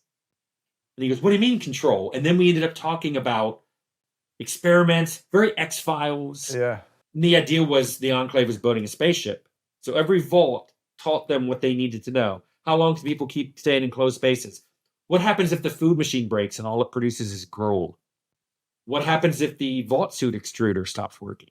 That was one. There was a vault out there where it just stopped making vault suits. They were all running around naked. They seemed wacky until you connected them all together. If it's all the different ways a spaceship can fail, like Necropolis, Vault 12. The door didn't shut because they wanted radiation to get in. Meanwhile, in Vault Zero, which is supposed to be the Enclave's underwater secret vault, they were collecting all this data, and they're like, okay, we're if there's ever a nuclear war, we can get our experiments run, collect the data, build the right kind of spaceship, and leave this wrecked planet. So the Enclave, so your plan was for the Enclave to predate the war. The Enclave was a secret. It was a combination of people in power in Vault Tech and in the government. Okay. And they knew about Vault Zero, which in Fallout 2 was called the Enclave. That was the control vault. They could talk. In some of the vaults, they spoke to the overseers because it was an active experiment. In other ones, the overseer had no idea. But Vault Zero was collecting data from the overseer's terminal. Now, I went into all this detail about Colorado from across Fallout media, both canon and non-canon, because I think we might see much of it appear in Season 3 of the show and beyond. With Colorado being Legion territory, we might see even more of them on Cooper's travels. And for all we know, after the death of Caesar, Legate Lanius headed back east with the majority of the Legion, so maybe the Monster of the East might make an appearance. We know Denver to be overrun with dogs, so that could be where the Enclave got all their dogs from that we see in Season 1, Episode 2. With Marcus finding super mutants in the Rockies, who's to say there aren't more still hiding there in the mountains? The super mutant on the gurney in Season 1, Episode 2, and the gore bags we see in the credits animation of this episode hint at their return for Season 3. Speaking of all the different tribes, Cooper could come across old tribes like the Sorrows or entirely new ones. If it turns out people were right in their predictions that the Legion would fall apart without Caesar to lead it. Which could also explain how there is a Brotherhood bunker named after Roger Maxson deep within what should be Legion territory, and we might already have been given hints that this could be happening. Now, I'm not saying it will be a one-to-one adaptation, but I think the writers might take elements of Vault Zero from Fallout Tactics and Tim Kane's concept for Vault Zero for inclusion in the show. My theory is that Vault Zero will be introduced into the show as this snowy mountain base, and it will be an Enclave vault, connected to every other vault to gather data on all their experiments, and I believe connected as well to every Enclave HQ we've seen throughout the games. And here's my reasoning. In Fallout 2, we learn from the reactor maintenance and repair robot control terminal in the nuclear power plant at Gecko that on PoseidoNet, the stations Iron Mountain, NORAD, and SAC are offline. The North American Aerospace Defense Command, or NORAD, and the Strategic Air Command, or SAC, are real-world agencies. And Iron Mountain could be referring to any of several IRL Iron Mountain locations. The stations that are said to be online on PoseidoNet are the power plant in Gecko, the Navarro Refinery, Control Station Enclave, and Enclave Vault Research Control. Enclave Vault Research Control is a location that has never been expanded upon in any other Fallout media. So, could the show make Vault Zero and Enclave Vault Research Control one and the same, changing the location from being the Cheyenne Mountain Complex, the command center for NORAD, to a base somewhere else in the Rockies, open to the cold air? Actually, this would make the Enclave the demon in the snow, just like their pre-war Deathclaw. Neat. Anyway, that would then make this Enclave base the nucleus of all the vaults, but also possibly all Enclave locations throughout the wasteland as well. Navarro, Control Station Enclave, Raven Rock, the White Springs Bunker, the Vegas Management Vaults, maybe even Vault-Tec HQ, with them influencing if not controlling Vault-Tec, and if it wasn't due to Ronnie wanting to contact the investors that led to them receiving Noel's message to his sister and father. And as well as from the vaults, this Enclave base also received data from all these locations. Because maybe the Enclave forces at any of these locations have never actually been the real Enclave, so to speak. What if they've all just been part of the surface experiments? What if in Fallout 76, the network connection between the White Spring Bunker to other Enclave locations was severed intentionally by the Colorado Enclave as an experiment? No use. Still nothing. And you tried both channels? We should have heard something on Alpha or Omega, at least some baseline signal. Raven Rock gave us no response. We've been sending the encryption code for the last 48 hours. What about Poseidon? They should have had some sort of answer. Nothing. Repeated attempts at contact have no response. It sounds like it's a hard line. Some sort of problem with Alpha, like it was cut. I'm not sending anyone out to verify the structural integrity during the storm, but it was designed to handle this. Well, the other option we have to consider is that they can answer. They just won't. The brass would never allow that. Our procedures were clear. Well, fuck.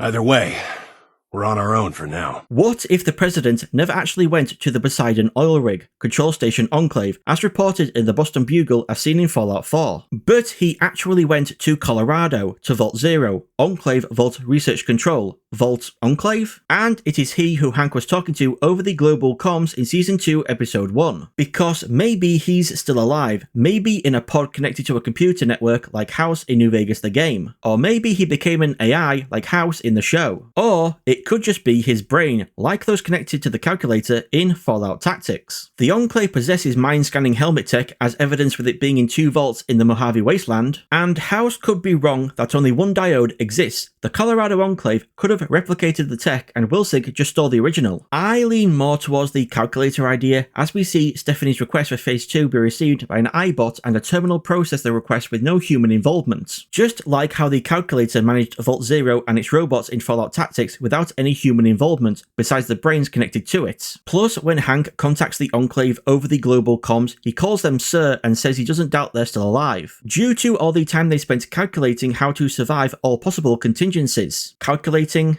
Calculator?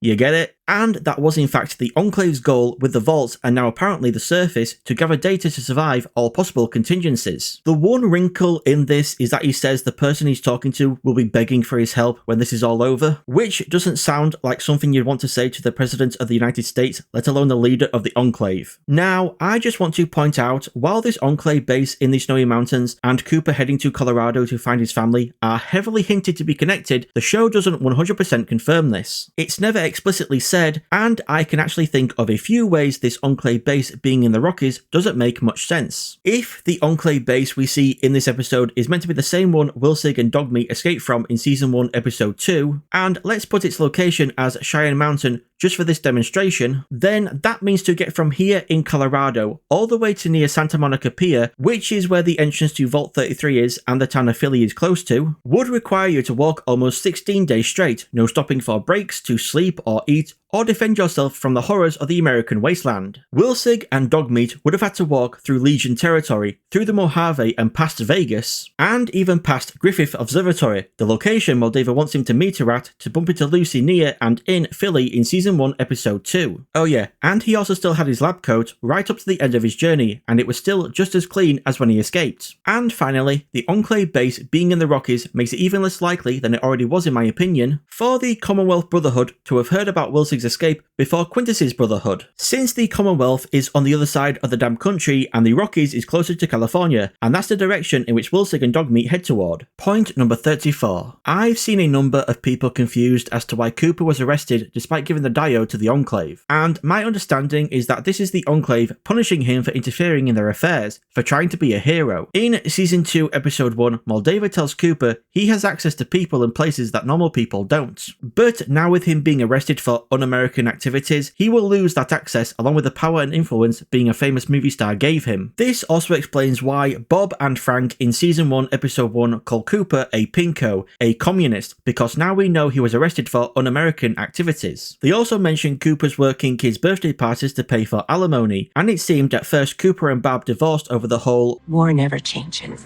stuff. But now with Cooper saying he's going to take the fall for everything to protect his wife and daughter, it appears more likely that the divorce was also part of that protection. That's why this entire time Cooper's been referring to Barb as his wife, not ex-wife, and Barb and Janie together as his family. It wasn't because he still loved her despite their marriage falling apart due to the whole war never changes stuff, but because they both still love each other, with the divorce being only a way to protect Barb from the scandal of Cooper being arrested for un-American activities. Point number 35. It's been a while since Lucy and Max saw each other, but at least they now have a commonality that they can bond over, what with them both having started wars. Speaking of Max, now that it appears he and Thaddeus will be around the NCR a lot next season as they are besieged by the Legion, I wonder if at any point the NCR will discover and recognise the Brotherhood brands that they have on the back of their necks, leading to Max and Thaddeus being distrusted. I think this would be an interesting character arc to see Max go through next season. Point number 36. I felt it was pretty obvious something fishy was going on with AI House not being on the monitor with it saying signal lost, rather than no signal as it said before Cooper activated him. And I never even considered the idea that Cooper had removed the diode because he has no reason to, and AI House wouldn't have even opened the wall again to let him in the first place. Plus, I bet the cold fusion room has like reinforced walls, so even if Cooper tried to shoot his way in, he'd just end up with wasted ammo and AI House laughing at him on the big screen. Now, the reason as to why AI House is choosing to hide his existence from Lucy and Max, I can only assume it's because at the moment they're unknown to him. He doesn't know how they would react and what threat, if any, they might pose. But I don't think it will take long for AI House to reveal himself to them, to try to use them like he did the courier. It's like he said, everyone works for me eventually. Point number 37. I wonder, now with Hank brainwashed, what will happen to all the other brainwashed people down in the management vaults? They didn't seem all that happy about the idea of leaving, so will they just live down there forever? Or if it turns out they can't really function without having a leader to tell them what to do, then maybe House might become their new boss. In any case, I bet they end up going on to live a much better existence than all the kids Thaddeus abandoned in Season 2, Episode 4. Will we ever learn what happened to those kids? Maybe, maybe not, but it would be nice if if we did. Point number 38. I assume this battle we see happening at Area 51 is the same one started by Maximus, Thaddeus and Dane in Season 2, Episode 4. Like, this isn't meant to be Area 51 under attack by the Commonwealth Brotherhood or anything. And during this battle, we see Dane bring Quintus the blueprints for Liberty Prime Alpha. I've seen people confused as to how Quintus would ever be able to build his own Liberty Prime, what with the limited resources of post-war America. But when you take into consideration that the Alpha in Liberty Prime Alpha most likely means these are the blueprints for the Alpha version, i.e. the earliest version, that could then mean that this Liberty Prime might not be as big and not as sophisticated as the Liberty Prime we all know and love, and could have less powerful laser eyes and will instead throw mini nukes rather than the bigger nukes we see him use in Fallout 3 and Fallout 4. Or, just like how Owen Lyons' chapter found an already built Liberty Prime under the Pentagon, maybe under Area 51 is an already built Liberty Prime Alpha. Or, at the very least, already built pieces of a Liberty Prime Alpha that just need to be connected together. In any case, I could see Quintus having to face the same issue Owen Lyons had with his Liberty Prime, power. And just where is the greatest source of power the Wasteland has ever known? Vegas. Maybe in Season 3 we'll see all-out war come to Vegas once again. Legion versus Brotherhood versus NCR versus House,